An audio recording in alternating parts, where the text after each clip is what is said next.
What's up, everyone, and welcome to the WAN show. We've got a fantastic show lined up for you guys today. Yeah. I forget what our headline topic was, so I guess Luke's going to take it. This is wild.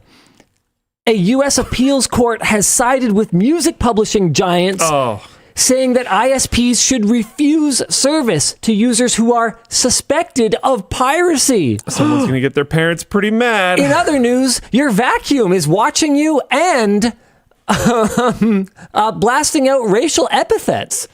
Oh, what? Oh, yeah, no, it's a whole thing. I didn't know that part. Yeah, no, it's not good. Oh, boy. No, the manufacturer thinks it's okay, but no one else does. Speaking of things that are bad in some ways, are we moving?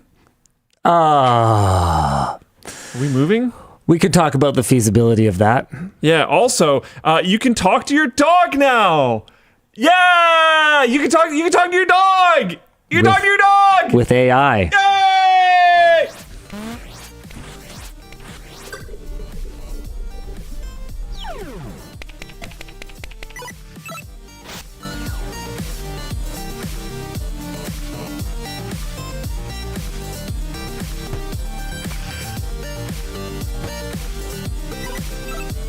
The show is brought to you today by Acronis, Squarespace, MSI, and of course our chair partner Secret Lab, our laptop partner LG, and our wrap partner D-Brand, who wrapped our table and wrapped my phone and wrapped car.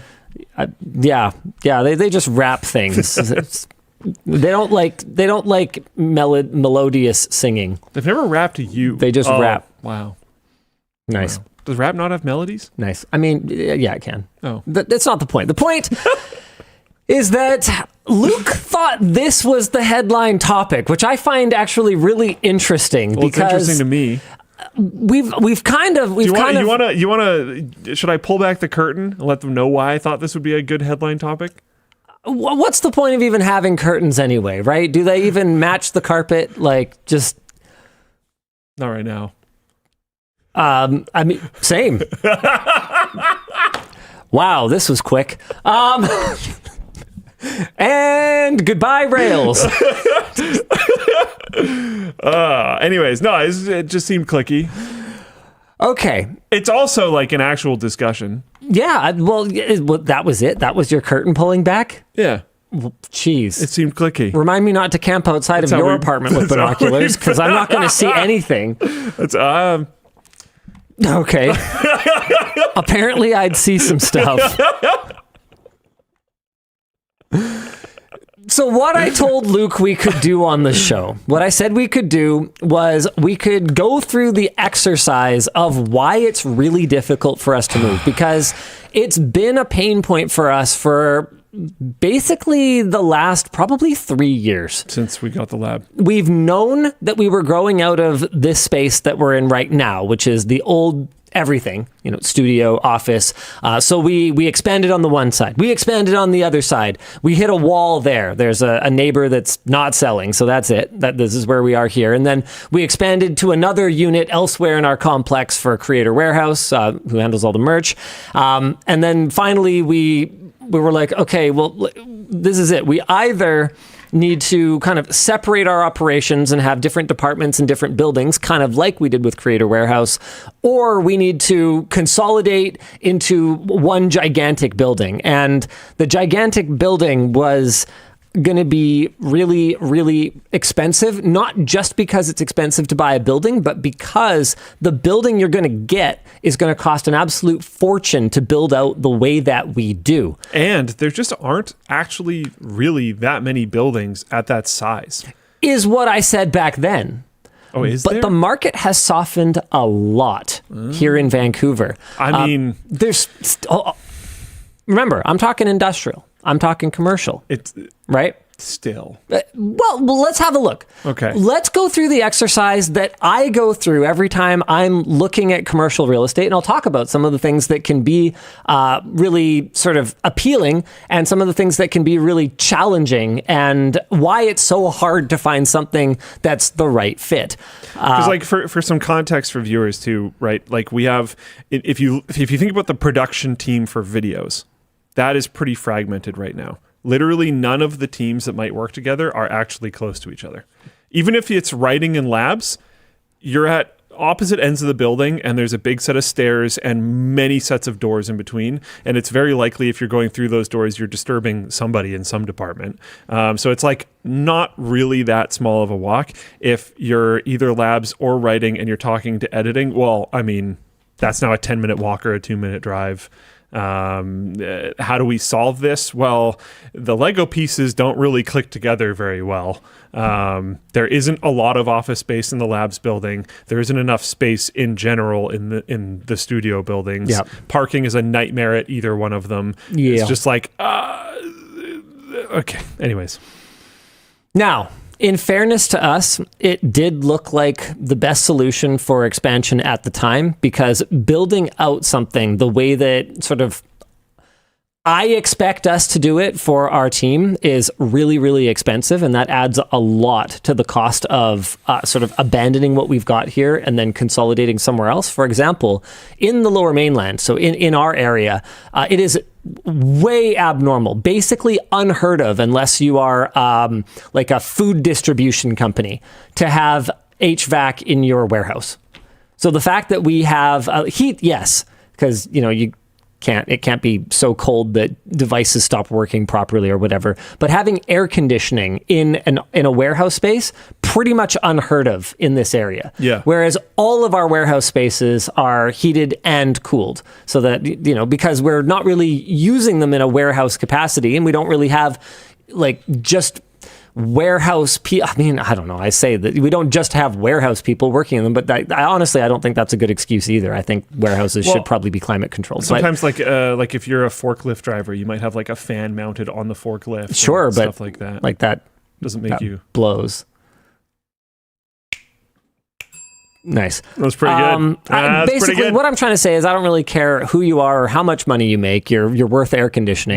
When we have things called heat domes, yeah, and you're in a big metal box, it might be nice to be able to cool Now, down. in fairness to a lot of the building owners and business owners in the Vancouver area, it hasn't really been a problem until probably about the last 5 or 6 years. Like, we used to have like one hot week of freaking summer. And so whatever, we're going to install tens, sometimes hundreds of thousands of dollars worth of air conditioning for like that 1 week. No, probably not. But we've made the plunge, which means that any building we move into, we have to put stuff like that into it, which adds a lot to the build out cost. So let's take a look and let's talk about some of the challenges that we run into. So Colliers is one of the sites that probably makes sense to use if you're looking for commercial real estate. Sure.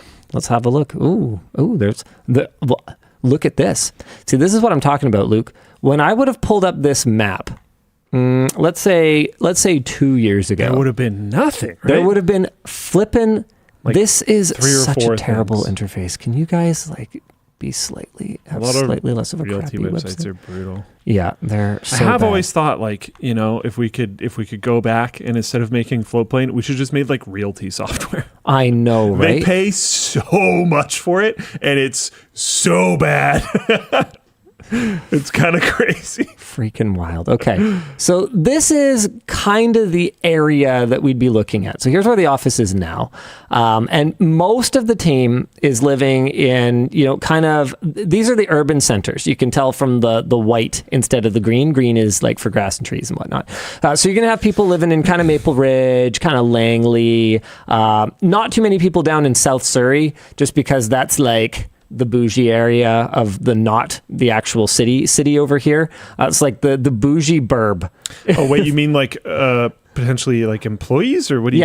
Yeah, okay, so I'm because there's talking a bunch of people in South Surrey. It's just really expensive. Yeah, I'm talking about like where people who commute to this office here are generally going to be coming from. Yeah. A little bit of Coquitlam, a little bit of Burnaby, a little bit of like further west. But the more we were to move an office kind of this way into Burnaby, Marine Drive, or like Richmond or something like that, the more expensive housing is going to get.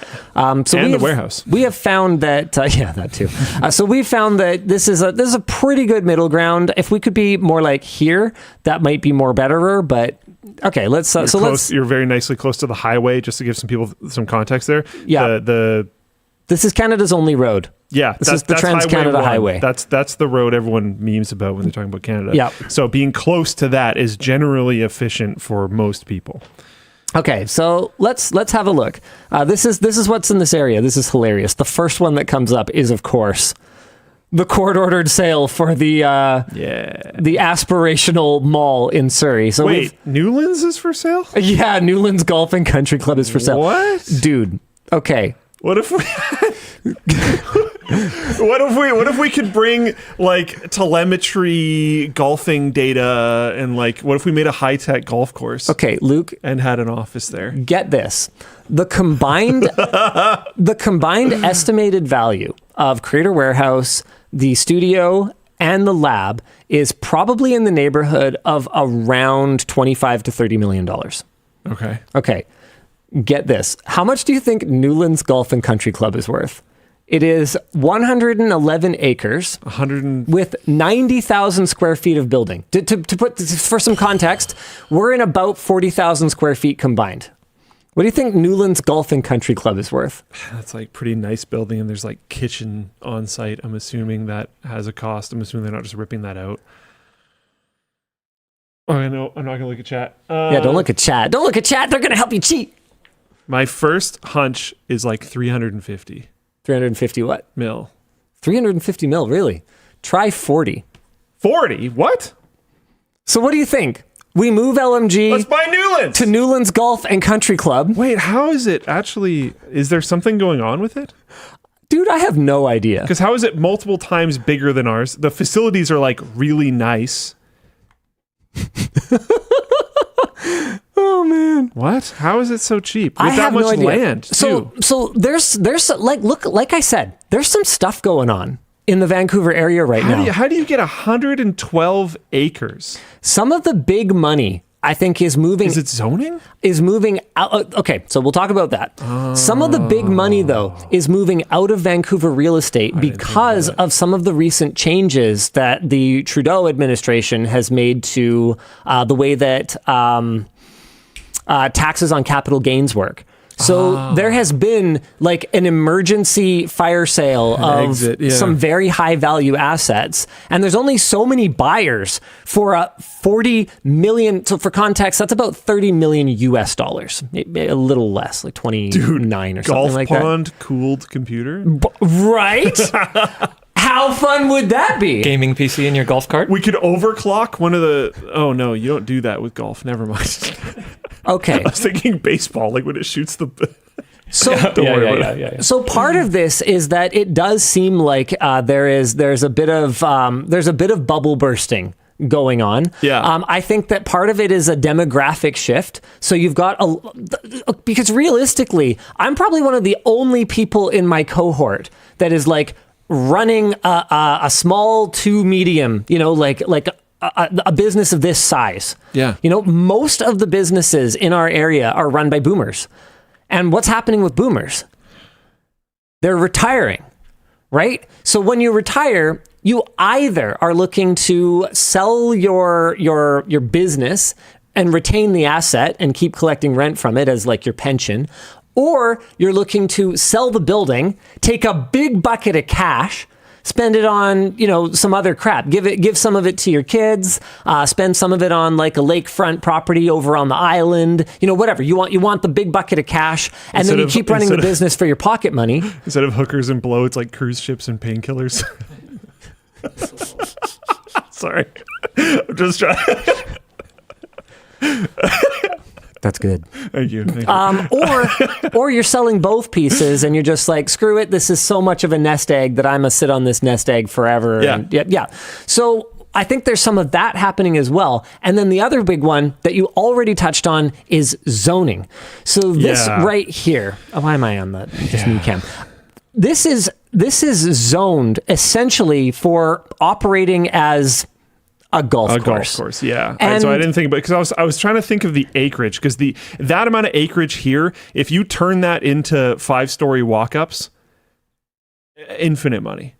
Oh, for sure. And to be clear, there is some development potential. You can see there's about 6 acres of non-agricultural land reserve. So that means you basically can't do jack with it. Like you could buy a 50-acre farm for less than like a 1 acre residential lot in some cases. Okay, not quite, but the point is that this agricultural land reserve land is worth functionally nothing compared to something that you could actually build residential or build industrial or commercial on. There's a whole lot of other red flags here. Landmark status? Oh no. What does that mean? You don't want anything with status. You don't want heritage status. Fair enough. Landmark status. What is landmark? I've heard of heritage I don't know. status. I don't know what landmark status is. I don't care. I don't want to know. That sounds terrible. Basically, it means there's red tape that you're going to have to jump through if you want to do anything other than sit in the office there and run a golf course. Okay, what'd you find? Historic place. I haven't got anything specific yet, but the first Google brings you to historic place, which I'm assuming is essentially the same thing as heritage status. Yeah, you don't want any of that. You don't want any part of that. Okay, so we're not buying a golf course because, it's stupid, basically. What else we got? What else we got here? Okay, so we're not buying the city block in Surrey that's been rotting since the 90s. We talked about that last week. You're going to find a lot of stuff that's for lease. And the thing is, leasing, it's an option. If you can afford to buy, though, the fact that we have owned this has saved us literally. I've liked that approach. I've supported that approach the whole time. Literally millions of dollars. Because your landlord, in the time since we bought the first 3 units, we paid $1 million for 3 units. One of those units is now worth about 1.1 or something like 1.2. It's essentially quadrupled in value, which means that if we had leased it, our rent would have quadrupled, putting money in the pocket of our landlord, when instead we were able to invest that money in our own equity that we can now use to cross-shop something else. So if you can afford to buy, I'd like to buy, even though, with that said, the market is, not going too great right now, but... Sorry, one sec. Lomac in Flowplane Chat said we pay $500,000 a year for our business property in Port Kells, for our lease of our business property in Port Kells. That's a lot of money, dude. That's a lot of freaking money. $500,000. And the thing about commercial leases is they are way worse than residential leases. And I know residential rent agreements and lease agreements can be brutal. They can be so burdensome for the renter, especially if you live in an area where you don't have ample protections. But commercial, whole other level. They're what are called triple net, which essentially means that you pay for your rent and they get to advertise that lease rate, which is going to be per square foot. Probably somewhere in the neighborhood of like $11 to $18 a square foot, depending on sort of what you're looking at. So let's say $10 to $20 a square foot. Then you have something called additional rent. What's your additional rent? Go ahead and ask me. What is that? Is that like power and water? No. You pay your own utilities. I have genuinely no idea. Me neither. It's whatever it is. I just pass through to you whatever property tax I pay, whatever building maintenance I might incur. Now, I, as the landlord, have to pay it up front. So if the building needs a new roof, I pay for the roof. But then what I do is I pass the expense along to you, and you pay me back yearly in installments for that roof for my building. Oh my God. That's how commercial works, baby. So, commercial leases, absolutely brutal. Apparently, additional rent can go up by any percentage. Yeah. So additional rent is used to circumvent the maximum percentage increases for rent. Because if they can't increase the base rent, they just increase the additional rent by any percentage they want. So it could be, this is obviously not real, but it could be like 300% because they're like, we need it to make up for whatever. Yeah. Yeah, commercial leases. I'm just like Googling this stuff. I don't know if this is 100% true or not. Don't take this as fact. It's Shirley Time says, never sign a triple net lease.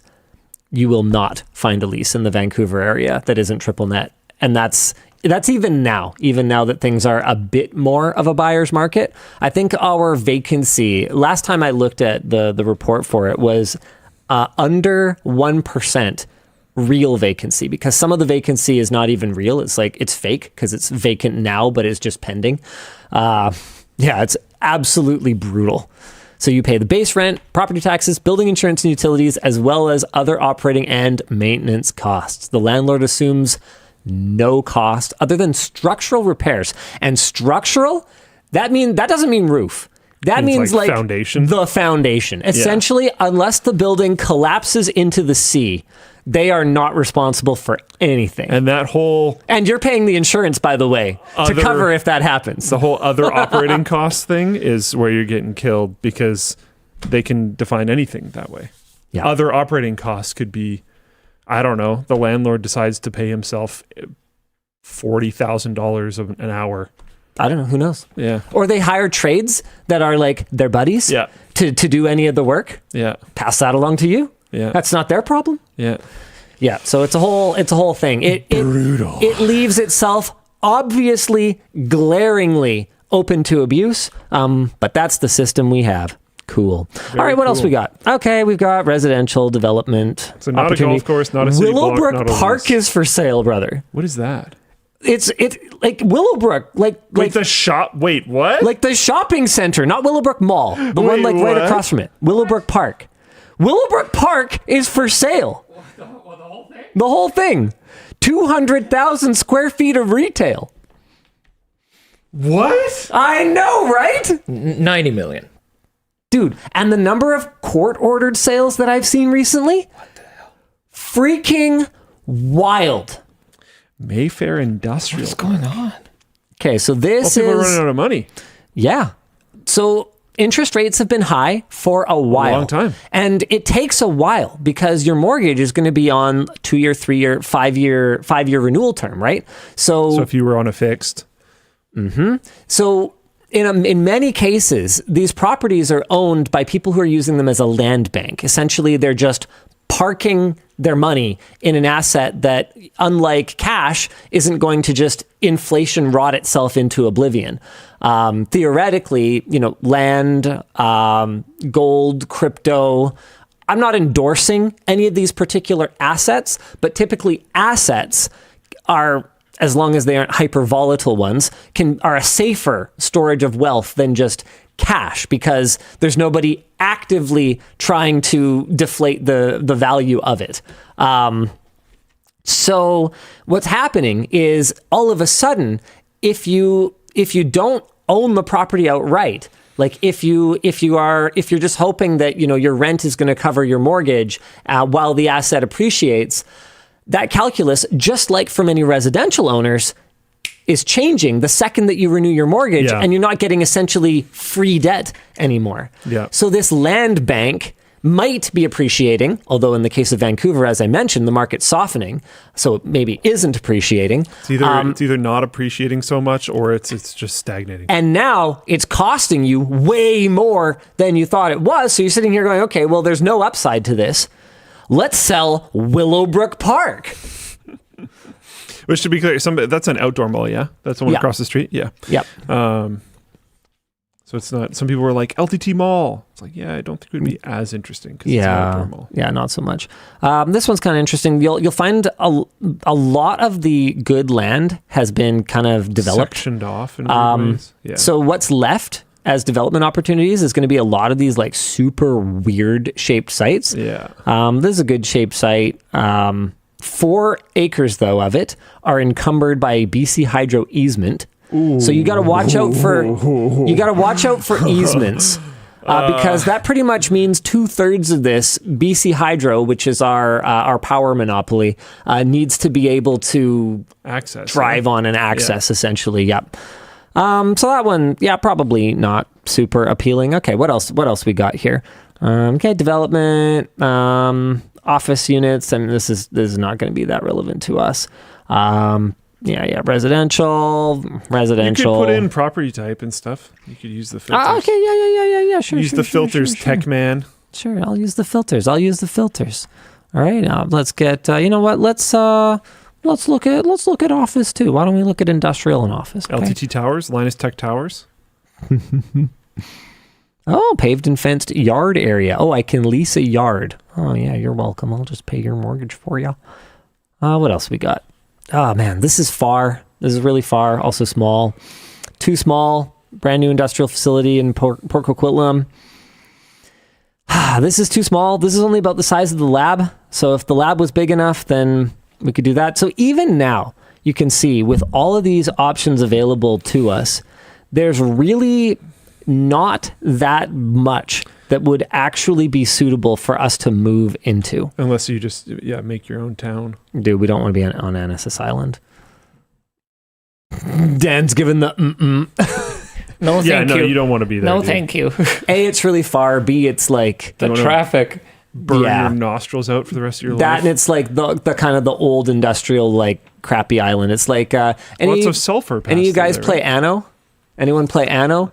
Okay, so they put all the stuff that contributes to less beautification of your island. You know, you move it all onto steel smelting, pig farms. Steel Island. That's Annacis Island, essentially. The rug of Vancouver. You just push everything under there. Yeah. Okay, we can actually change our listings to just things that are for sale to kind of narrow things down a little bit. Basically, there's not actually that much, and part of the problem is City that center, dude. there's a big industrial park further down, like down here in Campbell Heights. That's pretty far from any population centers because, like I said, most people are not living in South Surrey, so people are mostly living here, and they're living here, and they're living here. So the farther down south we go, the more challenging it gets. So Campbell Heights is down here.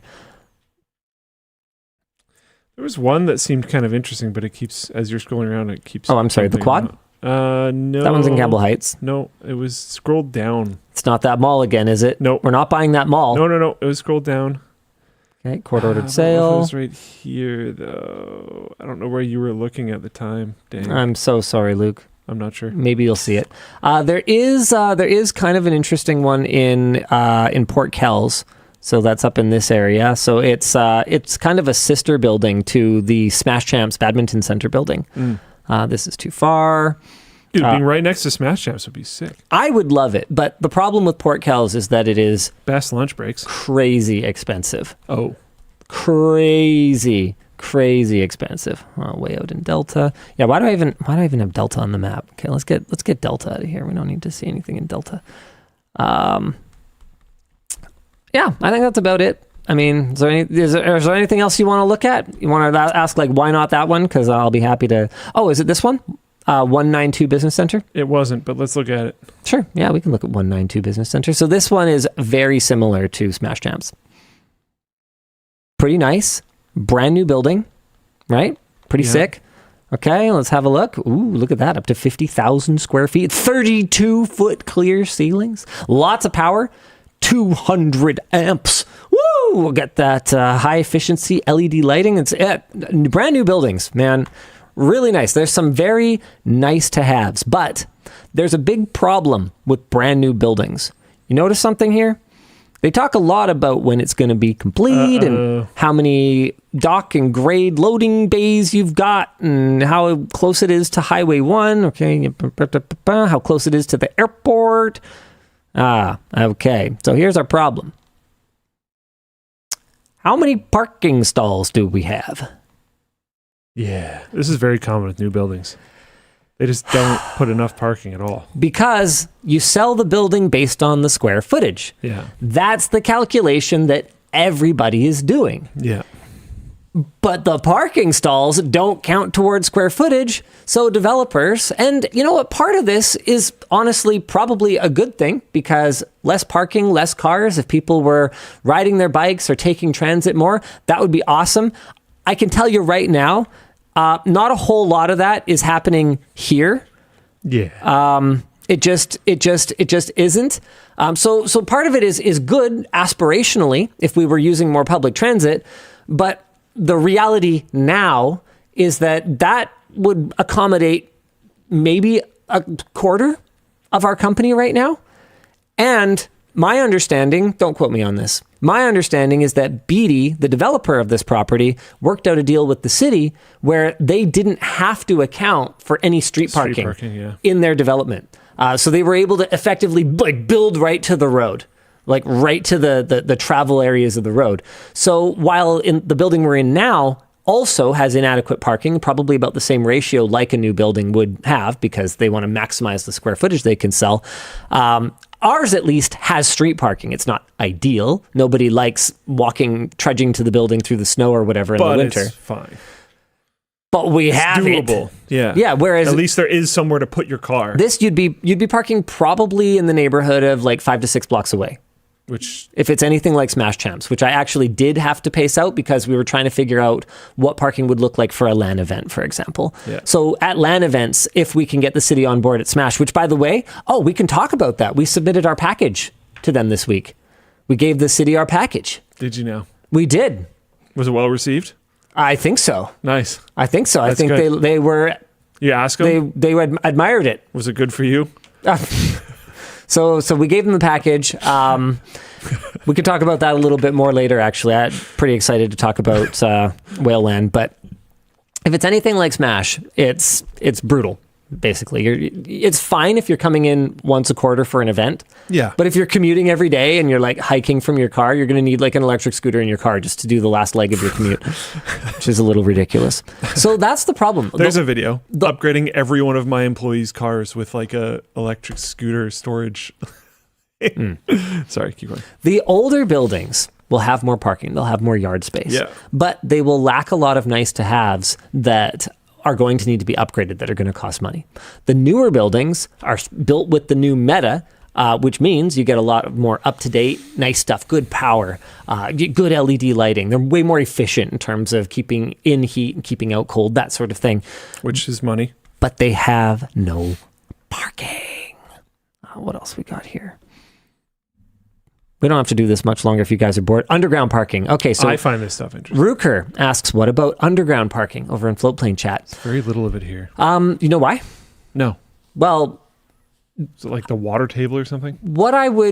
Okay, so I suspect there is something to do with that, but I don't know anything about the actual engineering of it. Sure. What I can tell you is that the way that property values have skyrocketed here in such a short period of time has changed the calculus for underground parking in a big way.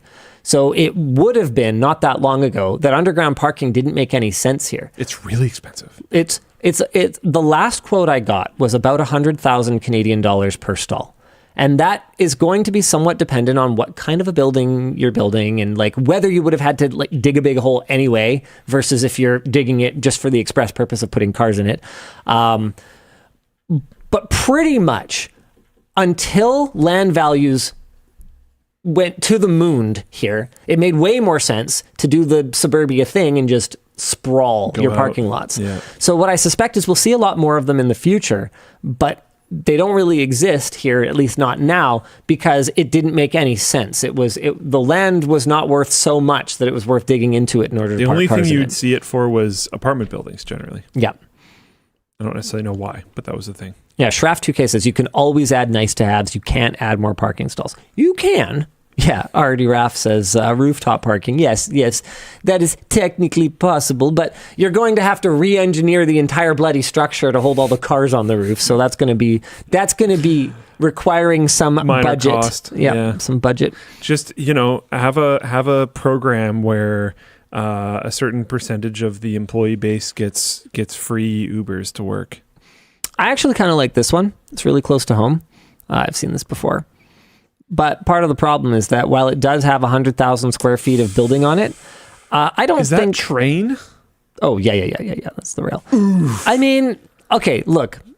Okay, let me get to that. It has 100,000 square feet of building on it, but those are the buildings. Oh. We ain't using those buildings. No. This is what we call in the biz a teardown. So that would help, with mitigating train noise, is you could, double insulate your walls or whatever else. Like you could actually... Not gonna solve it. It won't solve it, but it would do a lot. But the cost of this, because you're essentially buying $100,000 worth of buildings that you are going to then erect makes this just not make any sense. I don't even think they have a price quoted on this one. I might have asked at some point, but I can't remember. But yeah, this one's interesting, but unfortunately no. What's also cool about this one is it's over the 196th Street border, which means that we'd be eligible for more film and production services tax credits. I suspect whoever's selling it is hoping that whoever buys it wants the buildings to just store stuff from the trains in, so that they don't need to be nice. Yeah. Unfortunately, that's not me. So get wrecked, me. Yep. Yeah, someone asked this, and I can think of some reasons why this might be rough, but there are examples of this around the area, but empty land. Yeah, there's not much. And a lot of what's empty land is ALR. So you'll see it, you'll look at it, and you'll be like, oh yeah, look how many buildings we could put here. What if we made... I mean, there's Clarkson's farm. It's doing very well. What about a server farm? What if we had Linus's farm? Ding it. Ding the thing. You have to ding your own thing. What if we did Linus's farm? What's the minimum we would need to farm? It could be fine. You can do things like chickens, and it's like whatever. 6 pigs or something? It's less that how much minimum we would need to farm, and it's more how much maximum other things could we do there. We couldn't have a production studio on a farm because that would devalue the production studio zoned land that somebody else bought before. Also, pretty much all of our farmland in the Lower Mainland is floodplain. And I don't know about you, but I'm not super into buying things that are going to be underwater soon. Or could be underwater soon. And we have had some very significant floods here. Our only road was wiped out for a substantial amount of time because of basically a lake that we unlaked, and then it decided to relake itself. It's fun when things relake themselves. Yeah. Breweries on ALR with their own hops have issues with the ALR. Yep. Right. Yep. I mean, I can see that. Know of a not small amount of people in BC that are aggressively skirting ALR rules. And I think if someone from the ALR just took a little drive around a lot of places in BC and cared at all, a lot of people would lose their setups. So it makes me care less when it feels like more than half of it is being abused. And it makes me want to do it ourselves. I get such a kick out of the gigantic mansions. The Omega mansions. On farmland. With no farming going on ever. Like this is... Oh, we got him going. We got him going here, boys. Here we go. At least my biggest thing is like you should at least fucking attempt. You should at least try. Put something there. Why is it just open grass field? You don't have horses. There's no horses. There's nothing else. You're doing nothing. How do they get away with this? I know the whole flip. I've heard the stories. I know the flip of you bring an outside company to plant some junk, and then you have them also come pick it, and you make $0 off of it. But the whole thing is so that you can have your stupid, probably disgusting looking, terribly designed building on this plot of land in the middle of nowhere that you live in and do nothing else and probably don't see anyone because you're xenophobic for some reason. Anyways, I hate. Anyways, wow. But it's all a joke. I've also heard that a huge percentage of that crop just gets thrown away. Because they're just growing whatever. They're not growing based on what we need. They're growing based on... And it's not being properly treated. Right. It's just being planted and then pulled out of the ground at the end of the season. Right. Yeah, that makes sense. So like a lot of it's junk. Like it's this clear, obvious, insane charade. And there's parts of BC that you can literally drive around for a very long time where you're just going mansion with no farm, mansion with no farm, mansion with no farm, mansion with no farm for like ever. It really makes you not surprised when you drive around farmland in BC, figuring out that there's more corruption in BC than like practically anywhere. Because you're like, I wonder, where do all the people live that have all this corruption? And then you drive around what should be farmland, and you're like, oh, it's oops, all mansions. Like, okay. Anyways, All right. Yeah. Good chat. I'll relax. So anyway, we still have our ear to the ground, and I suspect I'm talking as much to our staff as I am to our viewers at this point. We still have our ear to the ground, but it's a challenge. Taryn sent me one actually the other day that looked pretty cool. It's a little far from my house, which I'm not a huge fan of. Move. Well, More videos. It would be far from a lot of people. Oh, You'd have to set up your new house. I really don't want to move. Here, let's see if I can. Oh wait, not this one. No, this was me. Free content. This was me sending him the stupid Free mall. content, dude. Let me see if I can find it. Oh yeah, here we go. 5 North Fraser Way. Honestly, it looks pretty cool. One of the big problems is like the really good solutions are going to be so far out, and then they become bad solutions for other reasons. Oh yeah, Like that's right. relocating the whole company. Okay, is, like, hold kind on. of a You problem. asked about empty land. Yeah, That's a big problem for empty land. Is that all far out. It's all really far out. I know I've seen some locally, but it's probably like residential or something. Smash Champs was a completed building when we got it. Think about how long it took us just to do the tenant improvement. Oh yeah. If we're building a building, it's like 2 to 3 years before we will actually move into it. You spin up a new channel, Linus Building Tips, LBT. You Clarkson's Farm it. I can't find this for some reason. What if you don't even hire a contracting company? What if you are the contracting company? What if you don't? I got a concrete mixer. We could do that on a weekend. Let's do it. We got a laser level in logistics. It'll be fine. We can figure it out. Yeah, we'll figure it out. Well, all the walls are just made of conduit. Linus said he likes conduit. We'll just make it out of conduit. You never have any problems running any cables. No. Might be a little loud. No, you put insulation like in between. In the conduit.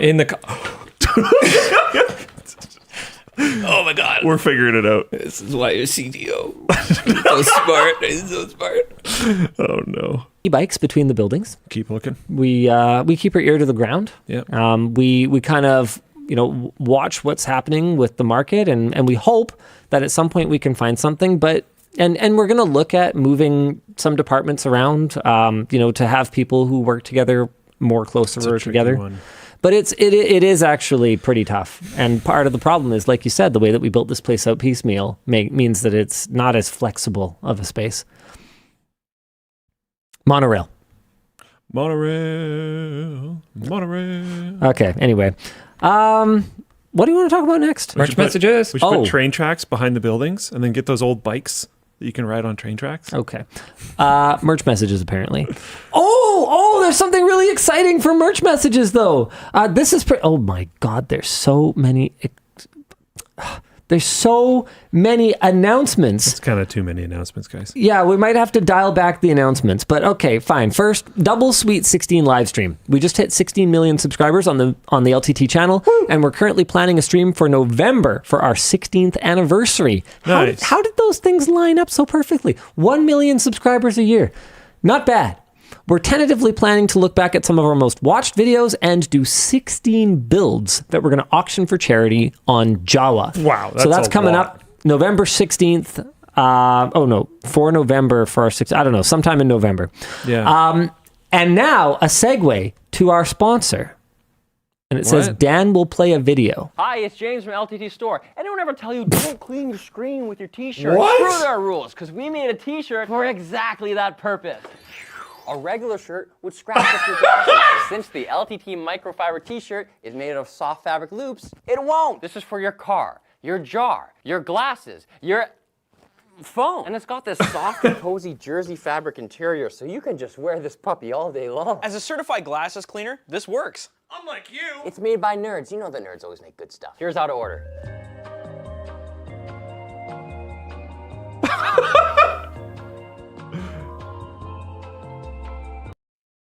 If you want sarcastic ads, Riley and James are just like the way to go. That was fantastic. I had not seen that before. The best part is it wasn't satire. I've been wearing it the whole show. Yeah. You didn't even notice, except for the people that asked if my shirt was wet. It's a real product. Now, look, guys, that funny video aside, I do not want to oversell this thing because it is not up to the regular standards of our regular t-shirts. No. It is not as comfortable. It is literally made of microfiber cloth material. Okay? That means it has some disadvantages in terms of comfort, which I already kind of touched on, but it also has some advantages. Advantage number the first, it's really warm.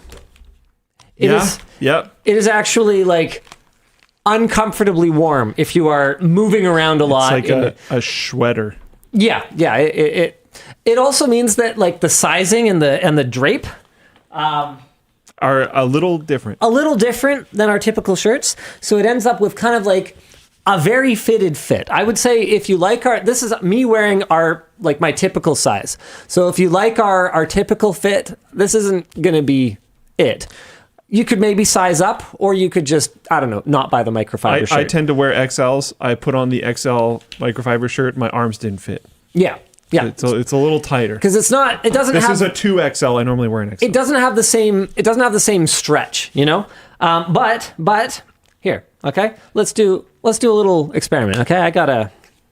Usually my face is greasier than my hands, okay? So, got the get that face grease on there, okay? Oh, stop it.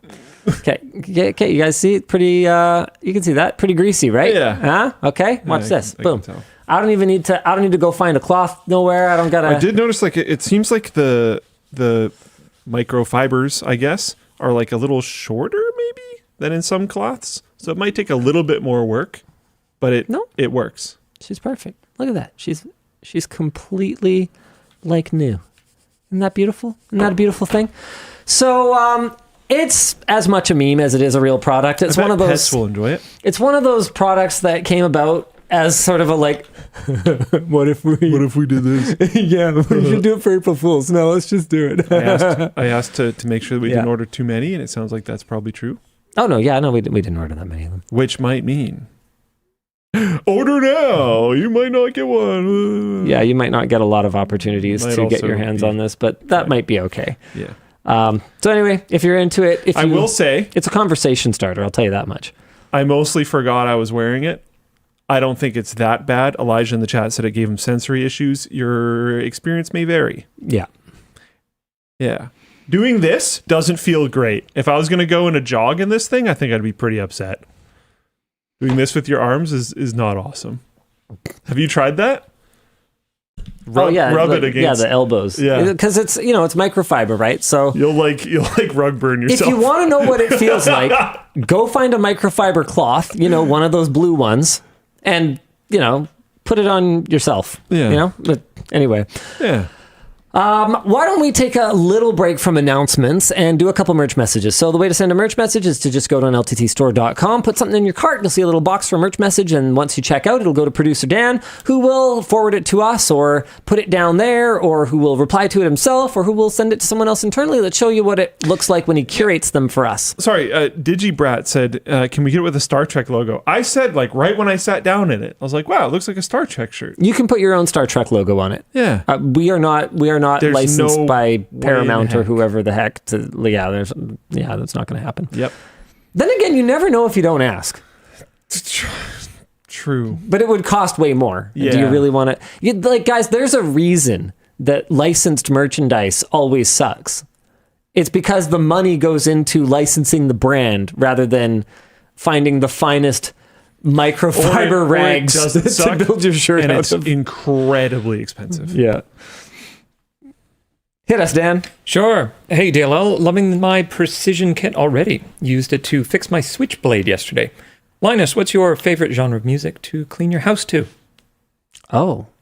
I don't know. Man, I always struggle when people ask me about my taste in music because it's pretty random. And I know everyone says that. Everyone says oh yeah, I listen to really random music. But No, really. So I got some Maroon 5 here. I got some Tupac. I got some Michael Jackson. I got some Ghostbusters. So far, it doesn't seem that random. Ghostbusters theme music. Okay, like maybe a little random. No, it's like actually like random. Like you could just throw a dart at, I've got some Annie Lennox in here. Like I don't Country? know. I'll listen to Shania Twain, or like that kind like of Taylor things. Swift's first album. I'll listen to kind of like pop country. Okay. I'm not into much country. I came across. What's the song called? Seven Pillars of something. I came across these guys. 7 Pillars of Awesome? No. Those guys? Isn't that a thing? Sabaton, 7 Pillars of Wisdom. I came across these Sabaton guys when I was playing Beat Saber the other day, and it's like freaking awesome. The first thing that I thought when I heard this song was like, there's no way that Adam Sondergaard from the writing department does not listen to these guys, because it's just like it's the most Adam thing ever. So yeah, I don't know, random, legitimately random. Yeah, I'm fairly all over the place as well. Well, I thought it was sea shanties with you. No, that's for the birds. Yeah, I know, but I mean, that's what you're listening to while you clean the house, for better or for worse. Then, It isn't does play a very often percentage of the time. Yeah, it'll be that or like some local radio station, just because like the radio clock thing that we use to make sure that they have music just like plays radio stations, but I never listen to it. I don't really know what's happening or care. Nice. Yeah, I don't know. I think it'll kind of depend on like the vibe. Like, am I speed cleaning? Maybe like metal or something. Just go for it. Let her rip. No metal. I don't really do metal. I don't really do like really like vocalists. I don't really find it appealing. That's probably my one thing. Yeah, I think the metal that I listen to doesn't have as much of that. I'm I'm not 100% certain, but I think so. All right, Dan, hit us. Sure. Linus, I just had my second born last Saturday. Any tips to make it easier on the firstborn? They are both boys, so I want to build that brotherly bond. Communication. Be honest. Talk about, what's going to be good. Talk about what's going to be not as good. Always make sure you only have one of anything and make them fight for it. Okay, he's being a bit of an ass about it, but he's actually kind of not wrong, because if you don't teach them to share, they're not going to learn later. So we go out of our way to buy one of things. In fact, you're going to see this. We've got an upcoming video where the kids asked for a karaoke setup. I am not a karaoke guy. Bluetooth speaker and a phone. I don't know anything about it. But I was like, oh, well, there's an opportunity to offload the research for my child's birthday wish to one of our staff members. And all I have to do is make a video about it, which may actually be relevant, because when I tried to do the research myself, I discovered that karaoke is one of those rabbit holes that's like dash cams, where it's just flooded with AliExpress garbage. Tons of products. You don't know which one's good. And no reliable information. Yeah. So we kind of came in and we're like, okay, we're going to demystify. Anyway, when I kind of have my hands on their eyes to be like, reveal, I'm like, okay, you know how we do that thing where sometimes your birthday present is for everybody? Well, we're doing that again. And that is something that we do on a pretty regular... That's a really cool way to do it, in my opinion. A pretty regular basis. Like, this, is your birthday present, but it actually doesn't belong to you. So another example of that is that water scooter thing, the underwater scooter. Yep. I bought that as a birthday present for my middle child. But I made it very clear when I gave it to her that she got to ride it first. Sure. And beyond that, it's everybody's. It was for everybody to enjoy. You can get some credit for maybe the idea. Yep. If it like goes really well and was like, oh yeah, this is great. It's like, oh, thanks for requesting this or whatever. I don't know. Yep. That's cool. But you've got to. That's it. Yeah, you've basically got to. You've basically got to set the ground rules now, and you've got to micromanage it. Like, oh man, I forget what kind of ridiculous passive aggressive thing one of the kids said to the other last night. But I was just like, hey, that's rude. What should you have said? And what do you need to say now? You need to apologize now. Like, Anyway, parenting. Okay, what's next?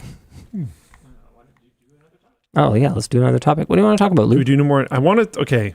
No, let's do a real topic. Oh, I wanted to see it the whole show. Okay. SpaceX. Sure. Let's go! SpaceX literally catches a rocket midair. Okay, that's pretty cool. It's actually insane. SpaceX made history during its fifth flight for the company's two-stage Starship vehicle this week, which is intended to take astronauts to the moon in the upcoming Artemis 3 mission. The rocket's first, and do many other things to be clear, the rocket's first stage, the Super Heavy booster, the most powerful booster ever made, not only carried the upper stage Starship spacecraft to an altitude of 65 kilometers or 40 miles above the Earth, but successfully separated, and then it says slowly descended, very rapidly descended towards, extremely rapidly descended towards the launch tower. After a braking burn, which looks sick, the 71 meter or 233 feet, or some people are calling 19-story tall rocket booster, used just 3 of its 33 engines. That's also not correct. To maneuver towards the tower's massive mechanical arms, which clasped onto the booster, sort of. I can explain that too in a moment. Catching it in midair, sort of. The Starship spacecraft itself climbed to an altitude of 89 miles, or 143 kilometers, and cruised towards the Indian Ocean, slowing itself from over 16,000 miles per hour to near zero as it splashed down in the water as intended. And it was cool how they did that, because while they didn't catch the Starship, it kind of like positioned itself as if it could have been, and then went into the water, because they were still trying to test for telemetry stuff. So there's some details about this that aren't immediately apparent. Dan and I were talking about this before the show. Do you see the fins? Can you make this full screen? Do you see the fins? That's not what catches it. The chopsticks, or the arms, also do not pinch it. Right. When they called it chopsticks, a lot of people imagined that it was like grabbing it and holding it with like friction or something. That's not what happened. Also, the fins that come out that you can see are not what caught it. Right. There's these tiny little, in reality, they're like bigger than a person, but the thing's 16 or 19 stories tall or whatever, so it looks insane. Apparently it did use 3 engines for the maneuvering. Sort of. It also used a lot more of that first, more than that first, and then went down to 3. 13, then 3, says Shammy Heel. That is correct. Okay. They're 2. I'm saying little. They're not that little. Just in comparison to the structure, they're tiny. You can barely even see them. There's these 2 little tiny arms that come off the side, and there's sections of the chopsticks that actually go up to touch them. So what's actually connecting is very small, and like even the turn of the ship had to be perfect. Wow. So it didn't just have to be aligned like within the chopsticks at all. It also had to be turned to the like almost exact right angle, and they nailed it. I think I had a better angle of it, but realistically, you should just look it up yourself so that those people get the views. But there's cameras that are closer where you can see those little arms that actually catch onto the chopsticks. That was wild to watch. Super, super cool. Massive success there. First time they ever tried it, which is insane. Also, again, the Starship itself, while it went into the water and blew up, that was entirely the intention. As is tradition. Yeah. But watching how it like kind of came in and positioned itself nicely and then set into the water and then was like, cool, mission complete, fell over and exploded, was wild. They had these little buoys in the water, and you could tell it landed in the right spot because this buoy that I don't think they were controlling is just sitting there, and it comes right into view nicely. But if you watch the footage of the buoy, one of the like fragments of the Starship flies and smacks the buoy. Nice. So it was like pretty close. But yeah, that was genuinely extremely cool to watch. And even if you're not super into space stuff, like this is a mind-blowing feat of engineering. Watching something 233 feet tall come flying in at crazy speed and then just catch itself is nuts. I mean, I'm impressed when my little handheld drone hovers. Yeah. Yeah, I don't That's know. a lot easier to deal with. This whole thing was extremely, extremely fun to witness. I'm happy that it happened. What are we talking about next? What was our announcement topics? We moved. The vacuum. The vacuum, yeah. All right, your vacuum is watching. Over the past several days, there have been widespread reports from owners of Ecovas robot vacuums who say that their vacuums have started acting strangely, including screaming obscenities at their owners and chasing their pets. As it turns out, these vacuums were remotely accessed by bypassing their PIN code, which does not use server-side validation. Once hacked, these maliciously controlled vacuums gave the hackers control of the vacuum and access to its video feed. At least one hacking victim, a lawyer, expressed relief that the vacuum had only been used to broadcast lurid language rather than used to silently spy on the household. Yeah. Ecovas, the company, was warned about this issue by security researchers, get this, back in December of 2023. After security researchers spoke out publicly, Ecovas gave a statement to TechCrunch saying they would not fix the security flaws pointed out by the researchers and telling users not to worry excessively about this. Earlier this month, the Australian Broadcasting Corporation successfully demonstrated that they could easily hack an Ecovas vacuum and used it to spy on a colleague's family without them noticing. This is in part because the vacuum doesn't play a camera recording warning sound unless it is being accessed from the Ecovas app. Note, this hack was performed with prior consent. Okay, cool. This I didn't know. I had never heard of them before. But Ecovas vacuums are some of the most popular in the world, primarily because they are very cheap. Our discussion question here is, should we be more cautious about? And then it just kind of trails off there. That's fine. The team didn't have a lot of time to put together the notes today. Yes. Yeah. Yes, discussion question. Yeah. We should be more cautious about.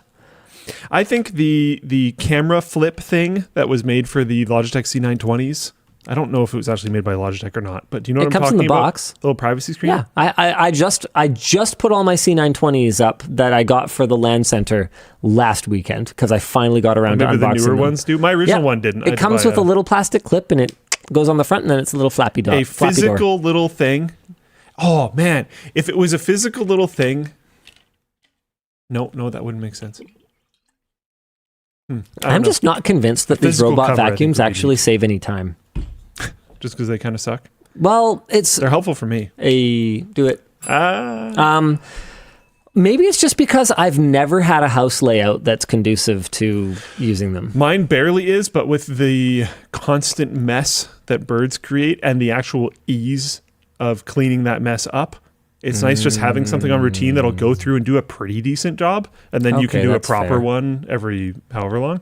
But having something go like every day or even twice a day to pick up, the seed that they've thrown out of the cage or little bits of feather or whatever else, whatever else is kind of nice. Okay. That's a fair assessment. I guess for me the issue was just at our old place. There were so many transitions and the sunken living room and the multiple floors and the super complex upstairs layout. Like there was it really doesn't solve a lot of our problem.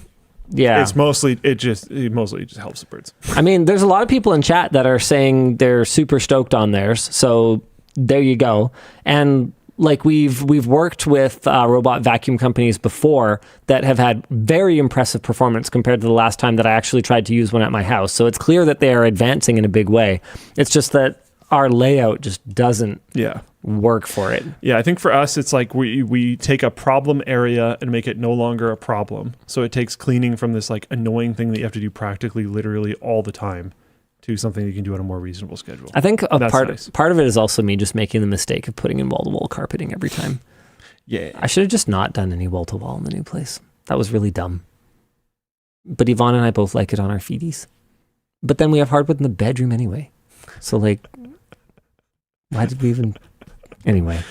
I am a wall-to-wall carpet enjoyer, but when the birds were at the vet not that long ago, we did like emergency hyper deep clean, and we like borrowed Emma's dad's like deep carpet cleaner thing, shampoo, and stuff like carpet that. Shampoo. Yeah, and went hard, and it was gross. Yeah, carpets are gross. They're kind of not sanitary. It's like wow.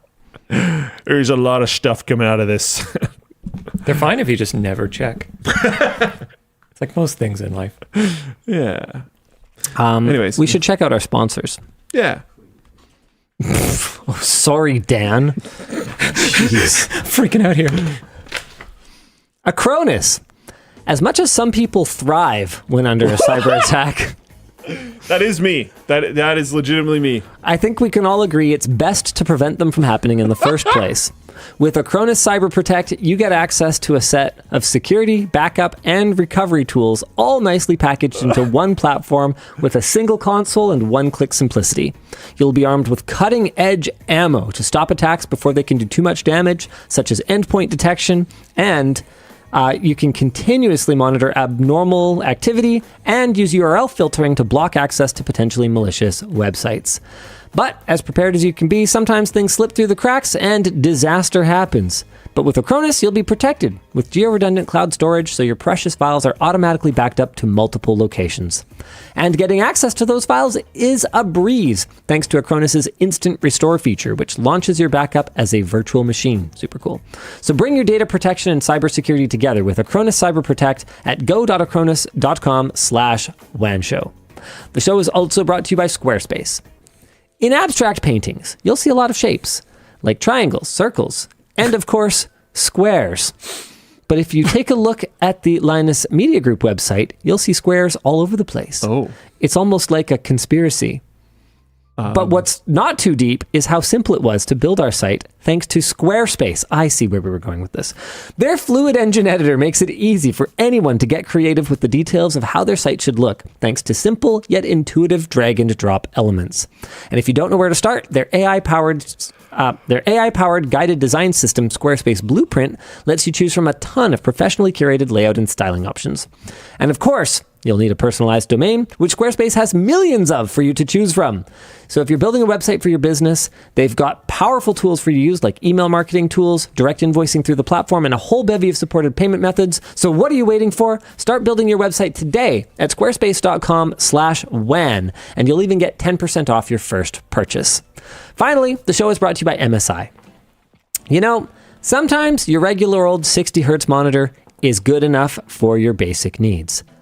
But imagine how amazing it would be to fill in those spreadsheets on MSI's 49-inch QD OLED curved monitor. We're talking crystal clear equations and data entry, thanks to Display HDR True Black 400 and Clear MR 8000 VESA certified performance. Oh, what's that? You want a game on this thing? Well, how does a 144 hertz refresh rate and 0.03 millisecond gray-to-gray response time sound? It even has a built-in KVM, so if you're working off your laptop, you can quickly switch between that and your gaming rig, all while using the same peripherals. You'll also get access to their Gaming Intelligence app to configure and customize your viewing experience. So whether it's for business or pleasure, MSI's new 49-inch curved QD OLED monitor is here to excite your eyeballs. Check it out using our link in the video description. All right. Oh, we're supposed to do merch messages. All right, Dan, hit me. Yeah. Yeah. Hi, DLL. My 7-year-old lately has shown interest in computer science, especially cybersecurity, considering getting him a PC to game on and explore his curiosity in the field. Any suggestions on how to safely, or the operating system? How to safely the operating system. Sorry, punctuation. How to do so safely. How to do so safely. What operating system they should use. Oh, I'm looking at I don't know what they mean by this, but Throw them at Linux Young. Windows's parental management tools are still terrible. Like, they are sort of a disaster. Arch or get a new kid. Like, you can set them up. Yeah, give them Arch, and then the parental management tools is they won't be able to do anything. Just disowned. That's kind of interesting. And if they can figure out how to do it, then then I guess they're old enough. Maybe, yeah. They'll be ready by the time they're 18. Maybe they deserve it. Okay. If they're super into computers and stuff, I don't think giving them the easiest thing is even probably going to be what they want. I would throw them at some form of How about Linux. Ubuntu? Could we at least give them something that can kind of do some stuff out of the box? I mean, there's 7. Maybe recommend them There's 7. to mess around with no GUI modes and stuff. There's 7. Yeah. Luke. They're 7, but they're expressing Behind an the curve. interest in Behind the curve. cybersecurity.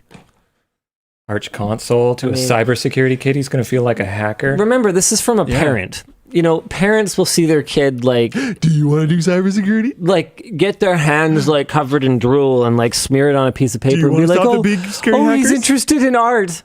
Like you never know, right? I'm not saying Eric is like that. I'm just saying it's a possibility. They're 7, so like I think it should at least have a GUI. Sure. Like don't be like that. Yeah. He could just install it himself. Yeah, or do it with him. Yeah, teach him how to install a GUI. Yeah, that's fun. That sounds like... There's some games that feature hacking elements. I can't remember the name of it off the top of my head right now. It's pretty old, but it was cool. I don't remember the name of it. What was Blue that? screen. What was that like educational like platform thing? Uplink.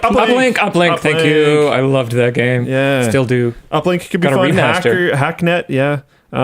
There's a website that is good for learning cybersecurity stuff that I also can't remember the name of right now. I'm just going to use chat for, everything, I guess. Hack the Box. There we go. What was that one that? Thank you. What was that one that came with a Raspberry Pi that you would build?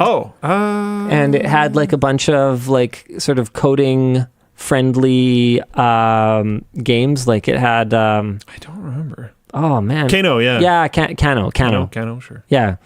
And I think you can just get the software. Like I think you can. I mean, don't quote me on that. Are they still around? Separately, getting them into the Scratch programming language.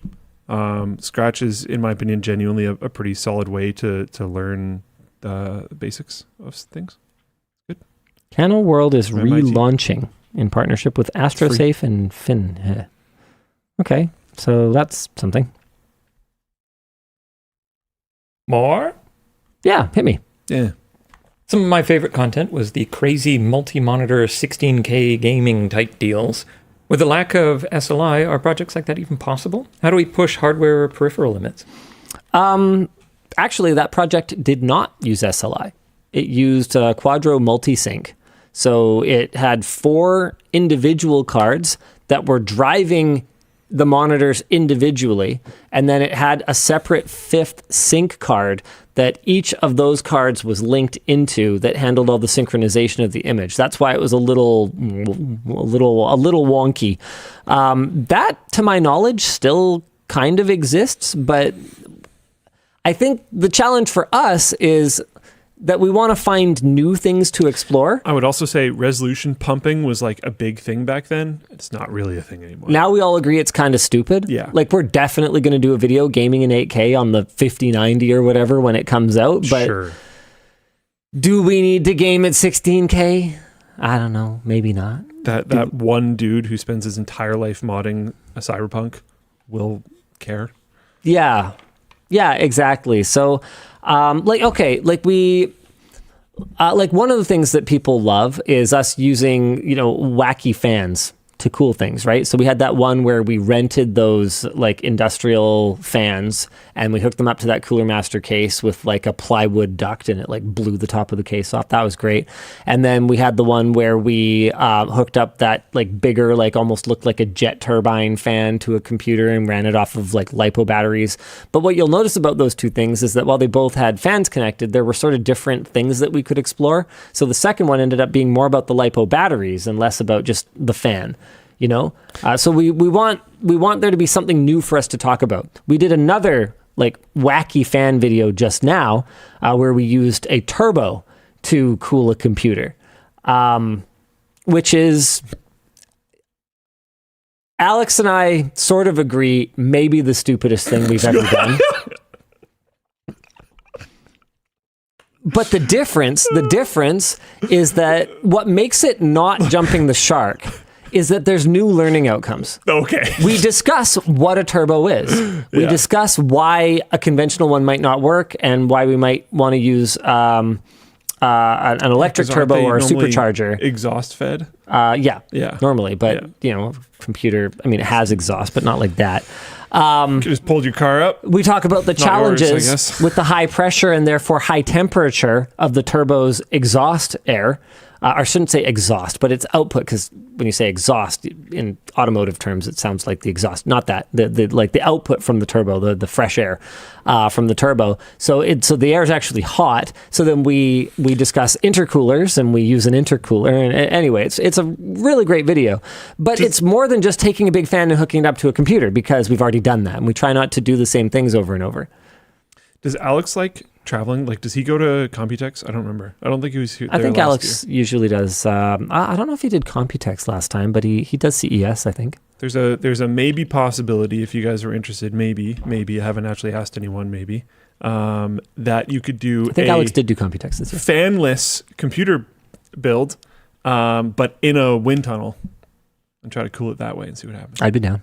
There's another one I want to do. I want to put a computer in a hyperbaric chamber. Oh, nice. I want to know what like denser air does. Yeah, why not? I don't know. That's cool. I love stuff like that. We also still have pending. Actually, maybe I shouldn't talk too much about these, because these might take us a while to execute.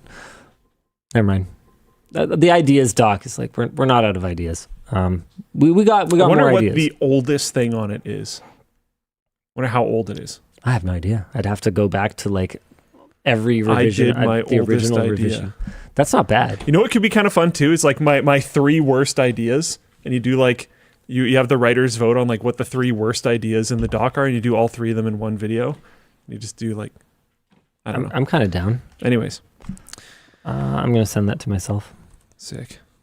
Let's go. Yeah. What are we on? We're on topics. Okay. Sure. SpaceX catching the rocket. We already talked about that. I fanboyed enough. I could go on for hours. It is what it is. Linus struggling with his stream. Oh, Linus is having streaming issues with his VR PC. Yeah, so I did a VR stream last night, and I don't know what it is about this machine, but it was perfect for a long time, and now whenever I stream, I get this like stutter in VR. And I don't feel like the load I'm putting on it is super crazy. I'm running an Index, so it's high resolution, but it's not up there with the best headsets these days anymore, not by a long shot. And I'm streaming at 1080p, 6 megabit. But when I use NVENC, one of the things that is a little bit challenging is I'm using Live for like a virtual avatar, so it has to do some compositing. But like, I don't get it, because CPU usage sits around like 40%. GPU usage is what it is, and if you're using NVENC for encoding, it should like be fine. But I think I'm gonna have to rebuild it. Elijah says, I promise it's your CPU. Your GPU is trying to comp and ends up with more overhead on it. It happened with my old computer. That's very Elijah, possible. When's the first time you ever overclocked something? I have a 3600. So it's not a super high core count machine. So it's possible that I am running into some CPU issues. DSP latency spikes? What now? DSP latency spikes can often be caused by NVIDIA drivers. It hits the audio and causes hitches like that, or little pops. It's not audio. No, the audio is fine. No. It like interrupts the system badly and like causes really weird issues like that. Interesting. And this is what, an NVIDIA driver issue, you said? Most of the time it is NVIDIA drivers. You can use something like, I don't know, there's tools out there. I think it's called DSP latency monitor or something. I have like another that. theory. Latency mon, that's it. This Windows install Oh yeah, I mean has made its way all the way from Windows 7 Okay. I didn't know that. through Windows 8 I didn't know that, and I was going to say start there. through 10 through 11. It is now 11. Did you 8.1 it? I don't remember. I had never intended to Windows 11 it, but one of my kids just like clicked okay, upgrade at some point, and Upgrades are good. It's free. And I was like, okay. It has had at least 3 different motherboards. So I may just need to reformat my computer. Yeah. It's my VR machine. Yeah. So I think from the original video where I built it, I just like grabbed a drive and it like already had Windows on it. So, So it's probably from a completely different system originally. Oh, yeah. And then it's had multiple different motherboards. oh yeah, 100%. Nice. Yeah. Nice. So that might also be it. Yeah, I will say I through fake shaded Elijah, I will say Elijah was the only person to set the screensaver in the Young People Try Windows XP video the way I would have done it. I couldn't That believe video was extremely fun and deeply infuriating at times. the CD to watch. dual case. Ah! Yeah, I know that actually killed your soul. Look, I talked about this with Luke after. If you don't know how they work, There's a spine on it. There's a spine. There's a spine. if you don't There's know a clear pivot point. You Luke. open at the opposite end. Luke, if you've never Close your laptop. How do you open it? I don't know. even some cardboard boxes can be a little bit challenging, even though you can clearly see which way it's supposed to open because of the way it like comes over and in or whatever. I don't think, to someone who's never seen one before, I don't think it's immediately obvious.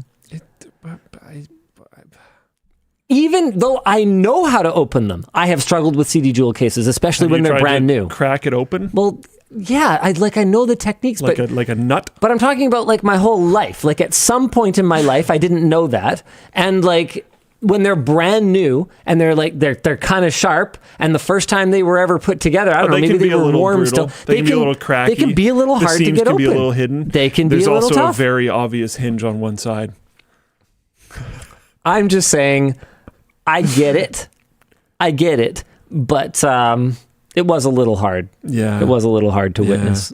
I do think, and I noticed today, actually, after we talked, I swear I didn't steal it, but I noticed one of the top comments, the second comment from Daniel Owen Tech. Okay, cool.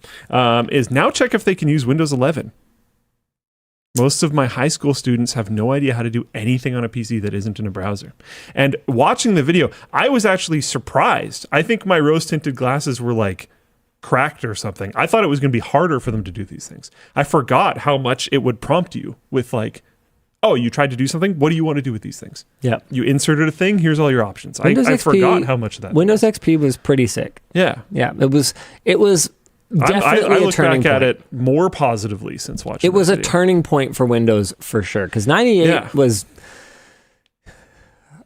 simple, but you couldn't do that much. Yeah. Like 98 was really easy to use. I was not stoked on the move to XP and how like overcomplicated the start menu was now and stuff. Like, what is all this other crap? I just need my programs. Like what? And obviously my recollection of this is pretty spotty, given that was a hot minute ago and I was quite young. But I remember not having a problem using 98 SE.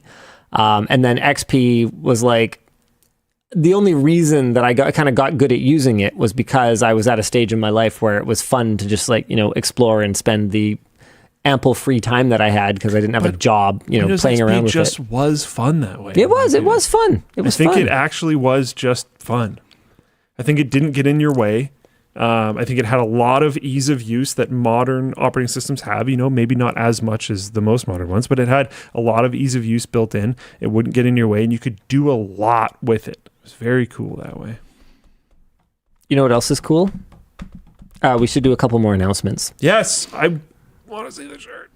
A lot of people have been requesting a smaller version of the LTT backpack. Here it is. The commuter pack. A backpack built to support your day every day.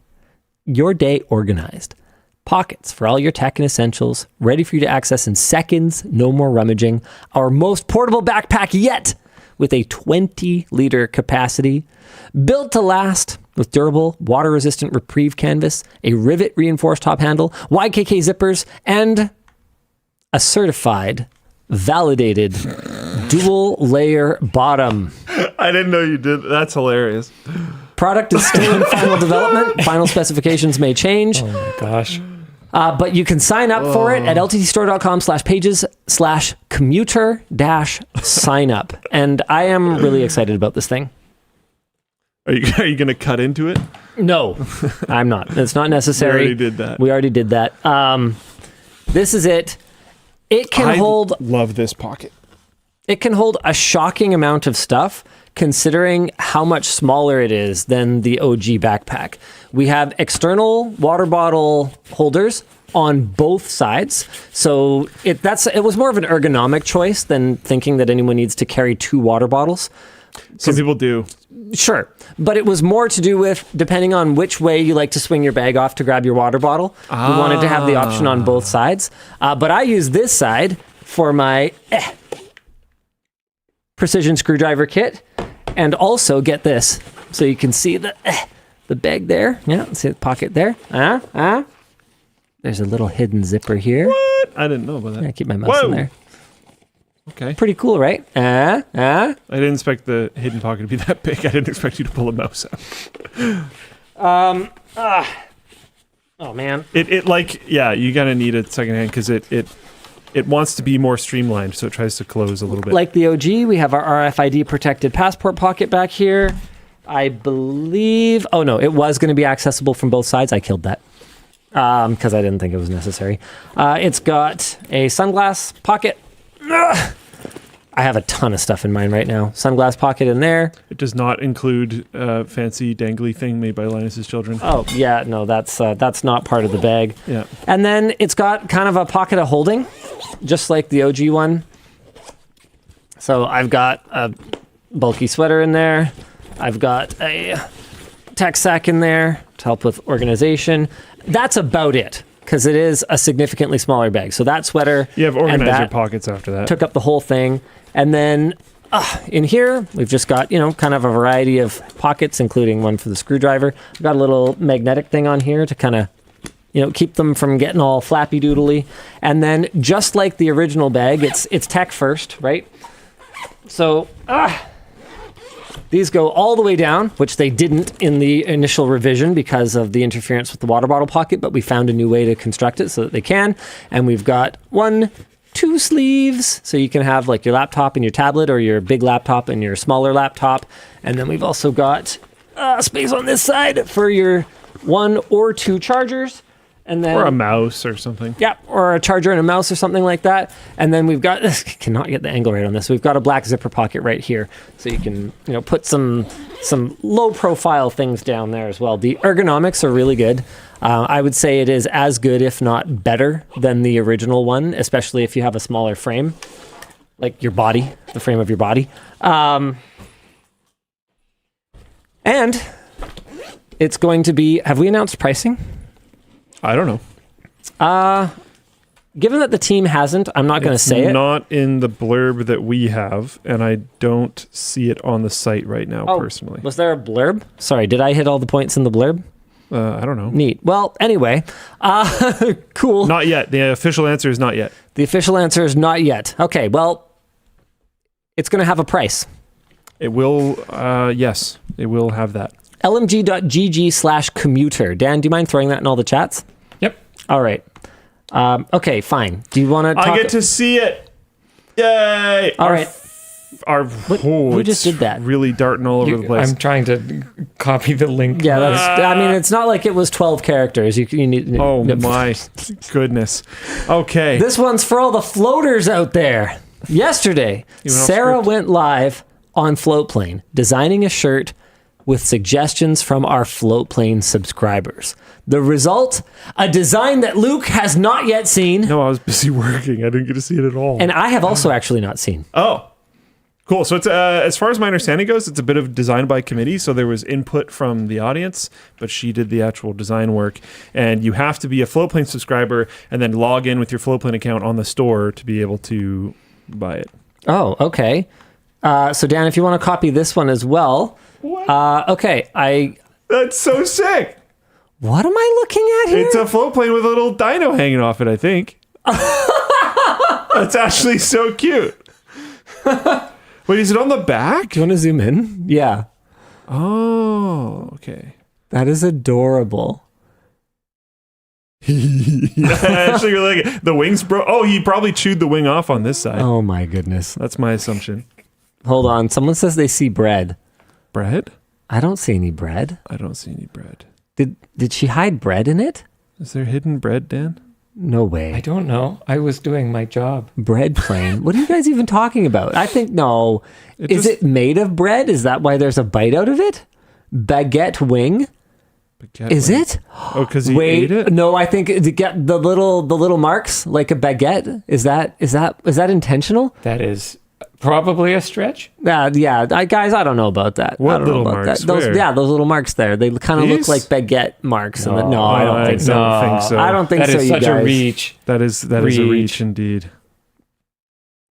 The planes landing, like the pontoons were supported to be bread. I don't know what you guys are talking about. Anyway, This is all fan right. fiction now. Thanks, Floatplane. Enjoy your exclusive T-shirt. It is only available to Floatplane subscribers. So if y'all want to leave a merch message, this is your chance. LMG.GG/FPMerch10. Well, yeah, we sold out of them. Yeah, we don't get to wear them. Sorry, Luke. I guess I'll have to have some shirts that aren't talls. All right. Okay. Sorry, Luke. Okay. Yeah, it's They're rough. so nice, dude. Oh my god. Oh. Every day that I don't have a clean one or I'm like too lazy to do the laundry again, because like the t-shirt one, the non-long sleeve one, it's probably, I've had it for like 2 weeks. It's probably gone through the laundry, no joke, like 10 times. And then I did my thing where like, you know, I try to let the audience buy stuff before I request it. They're gone. Yeah. Sorry. Okay. We didn't order that many. There's some long sleeves left, but the short sleeves, they only have short. Medium, large, extra large, extra extra large, and triple extra No, large you mean small, are all gone. not short. Oh, right. Yeah. Yeah. All good. Yeah, my bad. Specifically not short, actually. Yep. Sorry about that. I'll get them someday. Okay, the last announcement is, do you still need your original LTT backpack carabiners replaced? We have contacted all the backpack buyers, we think, but we want to call out our form one last time if in case there's anyone who missed it. All you need is your order number and just go to lmg.gg/carabiner form to request it. It'll be closing soon, but if you missed the deadline for the form, yeah, trust me, bro, we still got you. You can message support. We know this took a long time. We've learned a lot. But whether you own a backpack or not, we hope you feel that we've honored our commitment to do right by our customers. And we have finally delivered carabiner replacements to everybody with an LTT backpack. Speaking of things that aren't right, Oh no, this. dog-specific chatbot, an AI-powered pet collar called the Shazam Band. I wonder if they're going to get sued. Uses sensors and speakers to allow your pet to talk to you out loud in a human-like voice. The collar comes with 30 different voices with associated personas, such as Southern Belle and Mafia Boss. Cool. It's That actually does unclear sound kind of cool. how much insight the Shazam Band actually has into the emotions or thoughts of the animal wearing it. Spoiler alert, big old guess, but zero. Yeah, judging by its demo, the device appears to use some amount of situational cues, such as what the animal is currently doing or the behavior of nearby human beings to inform its responses. Oh, good. So it's spying on us real good then. Yeah, every part of this is perfect. The collar optionally includes GPS tracking and text notifications in case the animal gets lost or winds up in danger or starts following random strangers around talking to them, which would be crazy. The base version costs $495. What? The Are you enhanced kidding version me? costs for a Bluetooth speaker with junk AI Are attached you to it. kidding me? The enhanced version, it probably needs a subscription too. I don't know. The enhanced version costs $595, and there's optional subscription fees that cost $200 to $300 annually after the first year. So do you want to have an entirely fake relationship with something that you only have in order to have a real relationship with it? Wouldn't that be cool?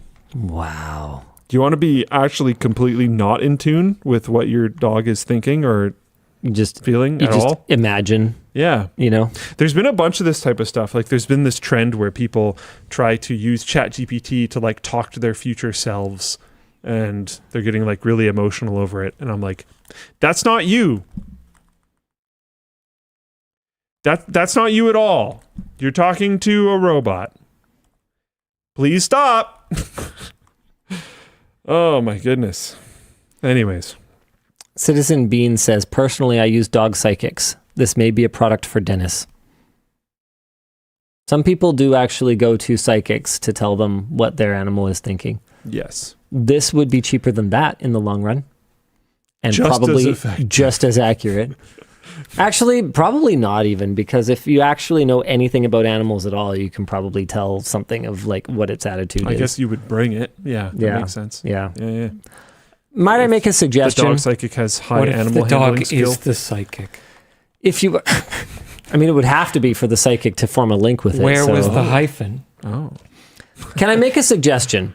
If you have $600 to burn, Hey! there's always the Luxe backpack. It won't talk to you, unfortunately. It has no AI whatsoever, but there is one review for it, and Buddy is stoked. So there you go. It's got I love that so it's got many- a whale on it, okay? Oh, that's kind of. I actually didn't know that. That's kind of sick. I love that so many products on the store just have so many reviews. Like the screwdriver and the water bottles and stuff have an insane amount of reviews, and then that backpack just has one.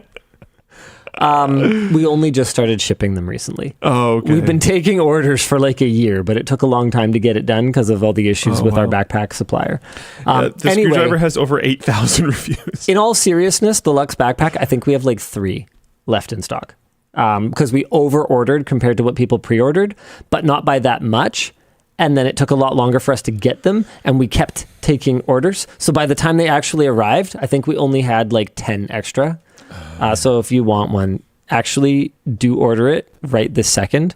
If you don't want one, then I don't know if we're ever going to make one again. So yeah, cool. Good chat. This guy makes a $600 backpack, but won't build Linus Town. I know, right?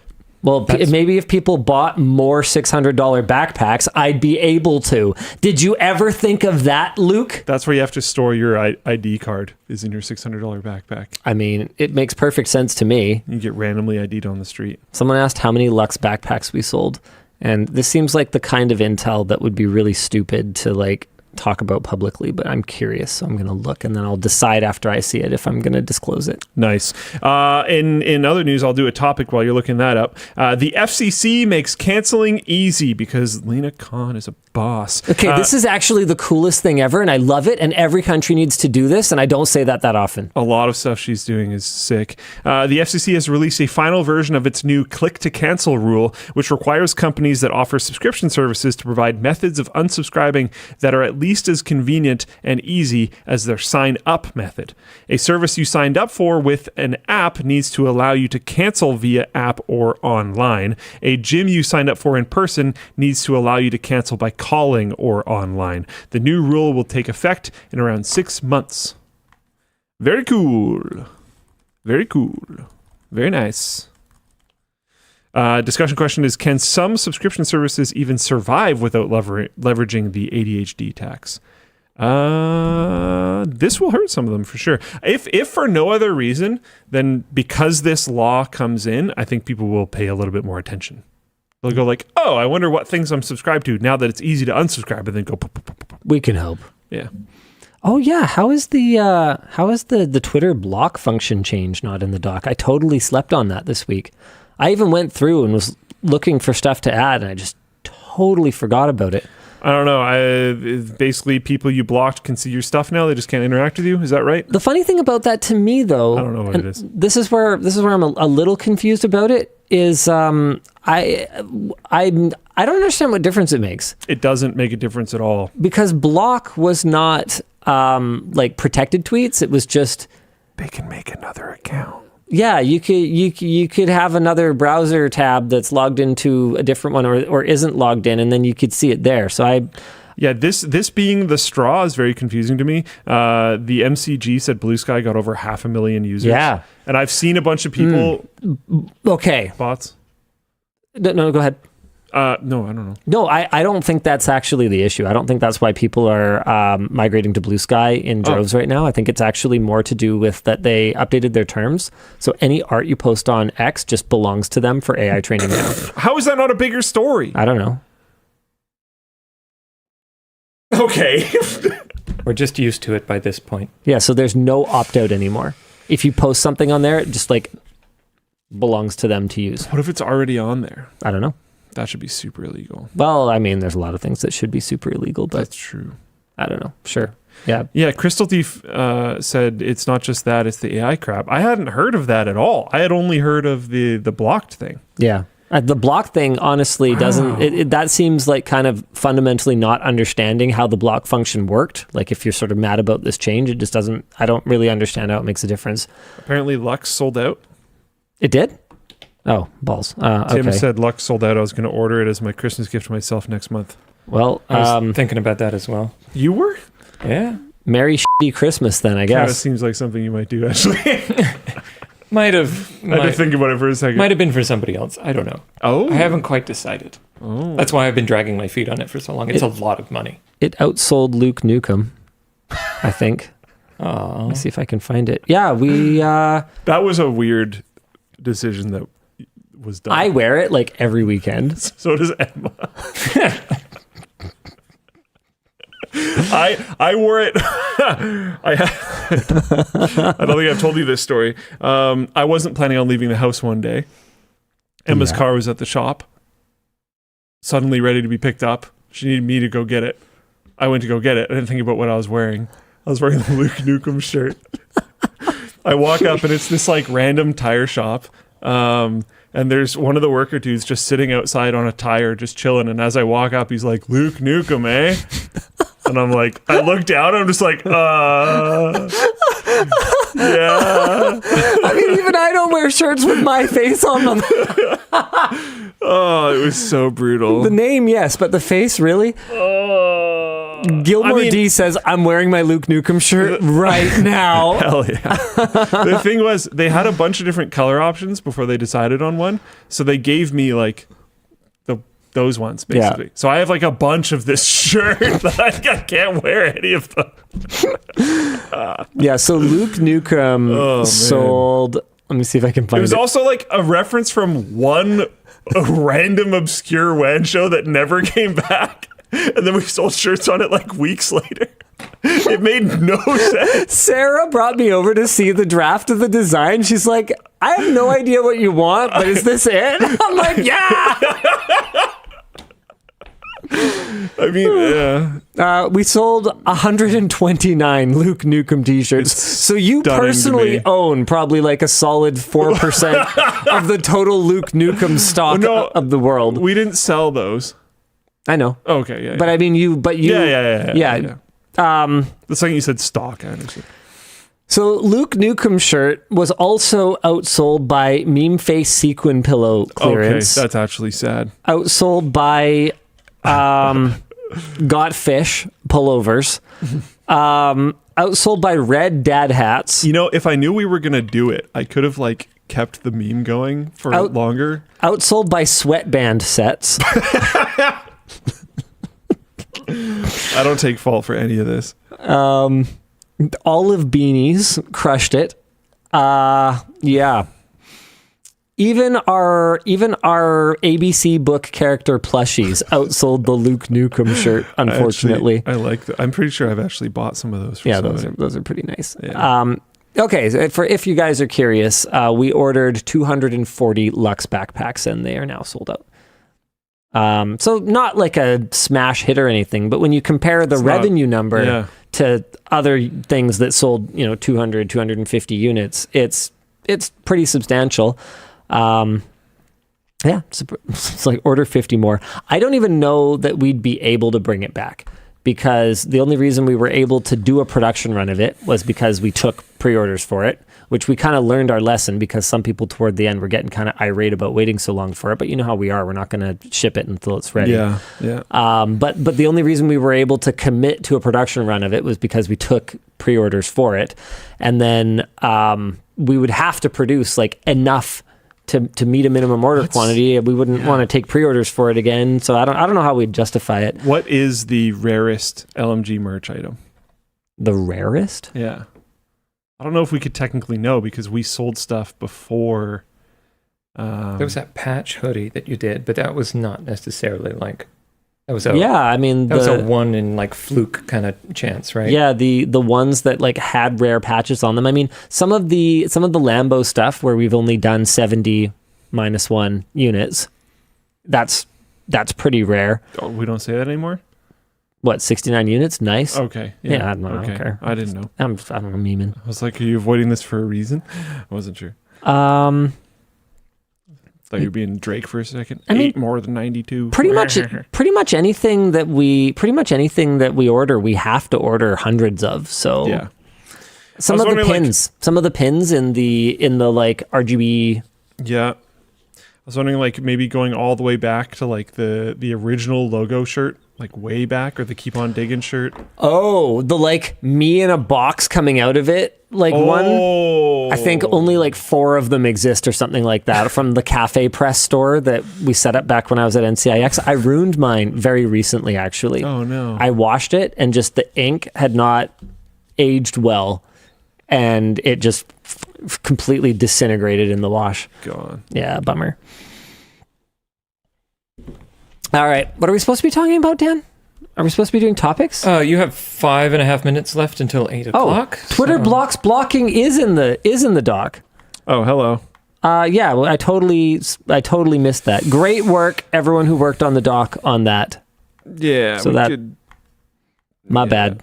Some users are calling this a win for stalkers, while proponents argue blocked users could already view public content. Yes. From yeah. Okay, no, we need to talk about the U.S. A U.S. appeals court has sided with music publishing giants Sony, Universal, and Warner against ISP Grande Communications, concluding that Grande purposefully ignored customers who were engaging in copyright infringement and should have taken action, up to and including the termination of the accounts of some of these customers. Another ISP, Cox Communications, is attempting to appeal a similar ruling to the Supreme Court. Cox argues that copyright infringement notices sent on behalf of record labels aren't reliable, and that forcing ISPs to disconnect users based on unproven piracy accusations will cause great harm. A Supreme Court brief filed by multiple ISPs argues that the ruling against Cox imperils the future of the internet by exposing internet service providers to massive liability if they don't carry out mass internet evictions. It further argues that this decision potentially harms other residents at the disconnected address who may have had no involvement in the infringement. Your parents are going to be so mad. This appeals court ruling is crazy. Crazy. We have not even scratched the surface of the potential problems with a ruling like this. Like, imagine being an educational institution.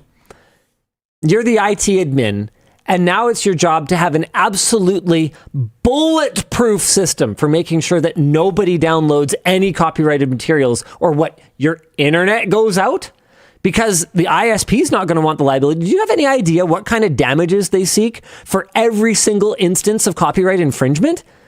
The numbers are ridiculous because they don't go based on like that movie would have been $20 or whatever. Like it's crazy. They want like tens of thousands of dollars per instance, right? So ISPs are going to be, if this happens for real, ISPs are going to be trigger freaking happy to just cut off anything that looks like it could possibly be anything that could get them in trouble. This is freaking wild, dude.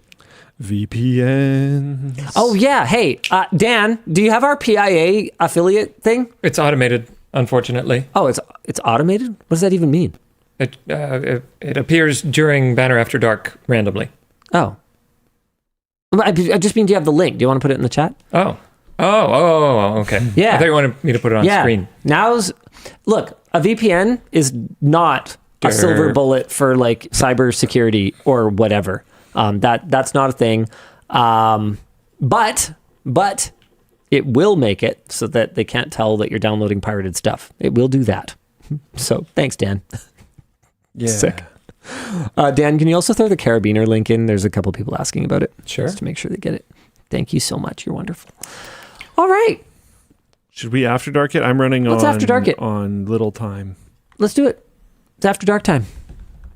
I just tasked Dan with like 2 things though. So how's he going to switch us to after dark mode? He would have to be some kind of magic man. Hands. Oh, he did it!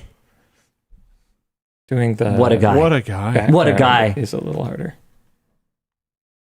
And then we do scene. Sorry, He's on it. I'm trying to do 2 things Let's at watch once. him work. And then we go also here. Have you ever had this many people judge you at once? Yeah, I've been to a family reunion. Got him. And is it magenta? I actually haven't looked. There it goes. Nice. You're going to do it? Thank you. Yay. Nice. All right, that Nice. should be the links and everything else. Let's get through some of these. Now we'll put him away. Cool. I'm good. Hey, Landuke and Dinus, saving for a commuter backpack. Question for the small boss. As a cereal fan, have you tried Milk Bar in Vegas or LA? It's not an alcoholic bar. They have cereal, milk, ice cream. I'm going to have to try that at CES this year. I have not heard of that. Milk bar. A cereal bar. Yeah. That sounds genuinely more interesting to me than... But you can just get them at the grocery store, like Nutri-Grain. Oh my goodness. The second I said cereal bar, I was like, this is going to come back to me. I don't know how, but it will. Happen fast. Does that confirm you're going to CES this year? Oh yeah, I got to go. Yeah. It's just a thing. I think it's just a thing. I think that I tried real hard to not have to go, and nothing against the team, but I need to go. He's got to go. I got to go. Like on purpose? Good day, LLD. I have a new job as a senior FS dev. I assume that's full stack. The tech department is less than a year old and doesn't follow best practices. How would you suggest I push for change? Leading by example? Most tech departments that are a year old aren't going to follow best practices. Also, spoiler alert: most tech departments that are any amount of years old aren't going to follow best practices. Yeah, try to lead by example. Do what you can. Push for certain pieces of change that you think are going to be most impactful. Work with your I don't know, your managers, whoever else in there, to try to, like, there's this thing that, like, if you want to get stuff done, propose solutions or options. Yeah. Don't just complain about stuff. And keep realistic expectations. Yeah, because your manager probably has 10 trillion things to do, because most companies don't have enough. I find most companies either don't have enough or they have like about 7 times too many. There doesn't seem to be a lot of like right in the middle. So try to, yeah, if you're like, you know what, I'm going to look up a few different good options for doing this thing. I'm going to A, B, and C these options, show the pros and cons, show the one that I vote for, and I'm going to hand this over. You're very likely to get something done, compared to like, I don't like me, or just not saying anything and hoping that it gets fixed magically. That's a real fun one. I love that. Everybody loves that. It's very useful. It works really well. Stop complaining. But yeah, I wouldn't sweat it too much. It's pretty common. But yeah, moving on. Hi, DLL. Who do you think will be the main benefactor of the newly announced x86 Alliance? AMD, Intel, software vendors, or end consumers? AMD and Intel. Actually, I think other members of the ecosystem will benefit as well. Just from not having to deal with like a diverging x86. I think it's kind of a win overall. Industry cooperation and standardization is probably the only reason that you can even plug the same USB devices. Not probably, is the only reason that you can even plug the same USB-C cables into Apple and PC computers. Like, it's generally a good thing. I don't necessarily know that it's going to be the I don't think it's necessarily going to mean that x86 wins forever, but I think it will strengthen x86, which in general is good. Better, stronger competitors means more competition for us, means better products for us. I'm into it. Sick. It's pretty wild seeing Pat Gelsinger and Lisa Su like on stage together. Like, what timeline is this? All we needed was Jensen up there, and I'd be like, okay, I quit. I'm done. This is it. This is peak tech industry, and it's all downhill from here. Yeah. Weird. Okay. What's up, cuz? You know? We're going to get for new you. colors. The weird blue one. We're going to get purple. Hey, LLD, would the float plane exclusive shirt be a permanent fixture on the store, or is it a No. limited run? Very short term. Is drop. Yes. Any earbuds you'd recommend? There's a lot of videos on earbuds on the Short Circuit channel. Yeah, I mean, I love my AirPods Pro 2s. The AirPods 4s with ANC, actually, especially if you don't like the silicone tips, I was floored by how decent the ANC was. It's decent. It's solid. I was very surprised by that. Yeah, I've heard that from a lot of people. Yeah. The FP shirt is already selling out. Is that even a thing? Is that possible? I thought it was like a... What? How do we sell it a pre-sale? Yeah. What are you talking about?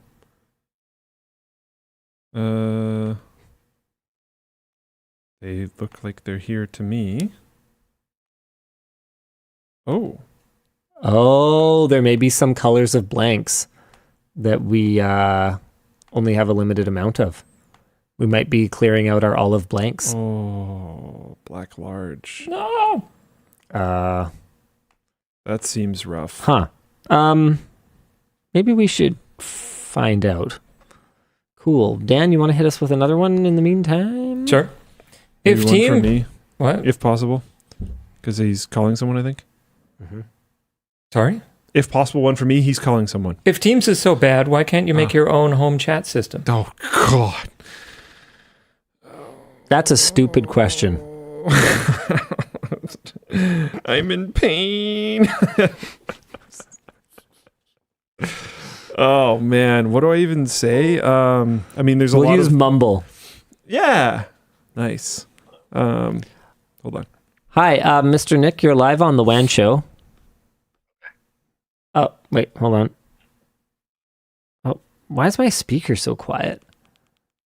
I have a sleeping baby on my lap, so I'm talking quietly. Oh, he has sleeping baby. Okay, people are wondering about why the Dino-soar shirt is selling out. Because it's a pre-sale, right? I would have to confirm. I know we're pretty light on blanks. We have some coming in right now. Ah. Okay, duly noted. Thank you. All right, bye. See you later. Have a wonderful... Oh, and he's gone. Well, have a wonderful something, I guess. He'll have to imagine. He'll have to imagine what I'm wishing him a wonderful of. Well, if you want a large, I guess you can get olive. And if you want a double XL or triple XL, I guess you can get a black. And if you want a tall... Look, inventory management is hard, you're okay? screwed. And if you want a blue so it matches the site, I'd like to see you do it better. go away. Got him. Okay. We're working on making tools to make it easier. Yeah, I know. Yeah. Hit me, Dan. That's kind of all I have for the curated. There's a couple more here. Maybe let's see. Was wondering where the stuff on the store gets stored. I'm guessing you LTT don't have store. it all on site with you guys. No. We use a third-party logistics company that's actually run by one of my former colleagues from NCIX. It's on Annis's Island, actually. We talked about Annis's Island earlier. Yeah. And we actually did a pop-up there once when we launched the backpack because it was impractical to move because the backpack is so large. It was impractical to move like a significant number of them to somewhere else to do it. So we just did it out the back of their warehouse. I remember that. I think it would actually be kind of cool to do a tour of it or something, but maybe not. I mean, it's not high tech. Like it's pretty low tech. I've never even been there. I've only been there once for the backpack pop-up. Maybe like a tech quickie on like how do you get things, and it goes through like the logistics process when you order something. Which is super cool, by the way. Yeah, except that like again, ours is pretty low tech. Yep. Yeah. Only there's a way to order something. There isn't. We no like our blanks are our own blanks, and we don't have a blue one until like we don't have one. Yeah. We can't just like order some. There are blanks, Yeah. and we don't have a blue one. Yeah. But We have a microfiber shirt. And I don't think you want that shirt in blue microfiber with the design on it. Yeah. I also would, like the full blank shirt to be in blue. It's not going to happen because we don't have blue blanks. We sold 150 microfiber t-shirts today. I don't think our inventory is going to last very long on those. That is freaking hilarious. You guys are hilarious. You know that, right? Like, do you actually know that, though? I seriously wonder how many of them are selling because they look like Star Trek shirts. You think so?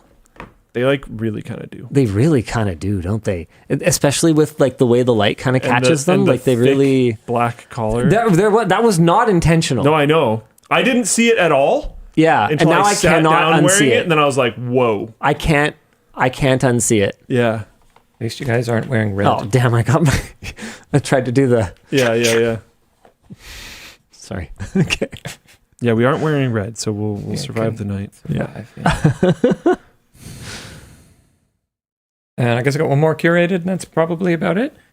Hi, LLD. Paradox Interactive admitted last week that releasing City Skylines 2 in the state that it did was a mistake. Do you think this is indicative of a larger intolerance for unfinished games? I think that one was also kind of a unique situation where the original game had changed so much from its original release state that they were kind of in a difficult position where, yeah, there were problems, but also one of the biggest problems was that the modding ecosystem for the original game was so good and so vibrant that they actually, like, they had kind of no hope of matching the feature set of the new game, but also of the old game at launch. Like, it was always going to take a long time, but they also like screwed it up by having technical issues and stuff. It's clear they screwed up. I mean, the CEO said as much, but I don't know that it's because people are generally less tolerant of unfinished games so much as it's that was a pretty unique situation. I do think, though, that people don't understand what beta means anymore. Yeah. Oh, did it launch in a beta? No, I don't think it even did. I do think people's expectations of anything they can use are pretty high. Oh, yeah. So to be fair, companies poisoned that well. 100%. Minecraft is in beta for like a decade. Yeah, Insomniac says it's the Sims problem. Every new release is so basic, it doesn't feel like a finished game until there's a bunch of expansion packs. Yeah, totally. Civ, to a lesser degree, suffers that. I find most Civ games are better after one or two expansions are out. Demi says there were basic features and functionality missing. Give me my bike lanes. Yeah, 100%. Like I can see where the ambition was in City Skylines 2, but it's clear that there were blind spots. I don't know what they could have done other than just eat it and work on it for longer. Sometimes isn't an option. Top Gear Luxe is not coming back for those of you planning on buying for family on Christmas. It is October the 18th. I just told you, we just sold the last of the inventory. Where do you think new ones are going to come from? This may surprise people. There are legitimately people that this is going to surprise. But the items on our store are not just rebadged AliExpress stuff. I know, right? The water bottles are rebadges, right? Yep. Yeah. Yes. But even then, we do our own production runs. We don't just like go to the corner store and buy one and then put our label on it. Yeah. So production lead times are long. And we have our own lid. But like most of the things that people know the store for are our own things. Our own shirt blanks, screwdrivers, backpacks, all that kind of stuff is our own engineering. That wasn't always the case. Desk pads and water bottles carried the store for probably like a year and a half, 2 years. But nowadays, the revenue is... Aren't the desk pads their own thing? That's not a rebrand. They're our own design and they're to our own spec. Okay. They are our own custom That wouldn't mean that thickness. It's a rebrand then, though. Okay. If it's our own spec and our own thickness. So we're talking OEM versus ODM. So this is OEM, and then I would say the desk pad is ODM because we gave the design guidelines. Yeah. That's its own product. It's probably in between, though. Not as much so as a screwdriver. Yeah, no, not even close. Different category. I know it's like 6 It's months still out. not a rebatch. Can we maybe get another pre-order, says Top Gear. It's like, dude, if you want something, you gotta order it. Oh man, I don't know, because it was made by our old backpack supplier who, spoiler alert, isn't the one making these. Oh, there goes the water. And that, my friends, is why you close the lid on your water bottle. Hey, we have some cloths that aren't going to be very absorbent. Well, okay. Hey, we have some cloths that are more absorbent. Hey, we've got a Dan. So yeah, we have a new manufacturing partner for our backpack products, and I don't know if they're going to be able to source exactly the same Apple leather material. There's definitely some differences in terms of how we had to optimize the construction for the thicker material, so they wouldn't have that knowledge. We'd be basically doing product development on it again, which to sell another couple hundred units, I don't know if it's going to make sense.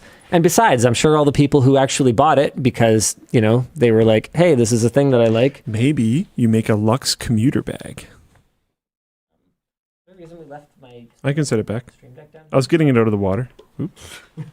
Thank you, I guess. There we go. And besides, I'm sure the people that did buy it are going to like knowing how exclusive it is. There you go. Like, it's not numbered or anything, but it's pretty darn exclusive. Other way. There you go. What the heck, you guys? It's not that What did you even do? Brutal. Oh my goodness. Why'd we even move it? It's not like the electronics were in the water. I didn't know what it was. Yvonne's always like that. Like, water will get like near something. She's like, oh, this is the electronic. I'm like, yeah, but it's a plastic housing. It's okay. Yeah. She's like, but I'm like, yeah, no, it's fine. I don't trust all the cables that much. This is true. This is fair. We've had these for a long time. They've been through some stuff. All right, Top Gear. I will ask the team if it's a thing we can do. Okay, I'll ask. Oh, Top Gear, no! What? He just looks so sad. I know, he looks so sad. He's like got tears streaming down his face, crying emoji. Like, geez, okay. Man. Like, I don't know, man. It's kind of a funny thing because the number of people that are upset that the flannel shirts are gone, the plaid flannels are gone, and I'm like, dude, they were rotting in our inventory. We had to blow them away. If you guys like stuff, buy it. If you don't like it, then don't complain that it's gone. I do think that sometimes we have a really funny way of handling seasons. Oh, dude, we don't do them. Because when stuff's done, it's done. And it's in the store. The season for flannels showed up, and then we don't have flannels. 100%, man. Nope. Yep. Not even lying. Not even lying about that. All right. Well, hey, the show.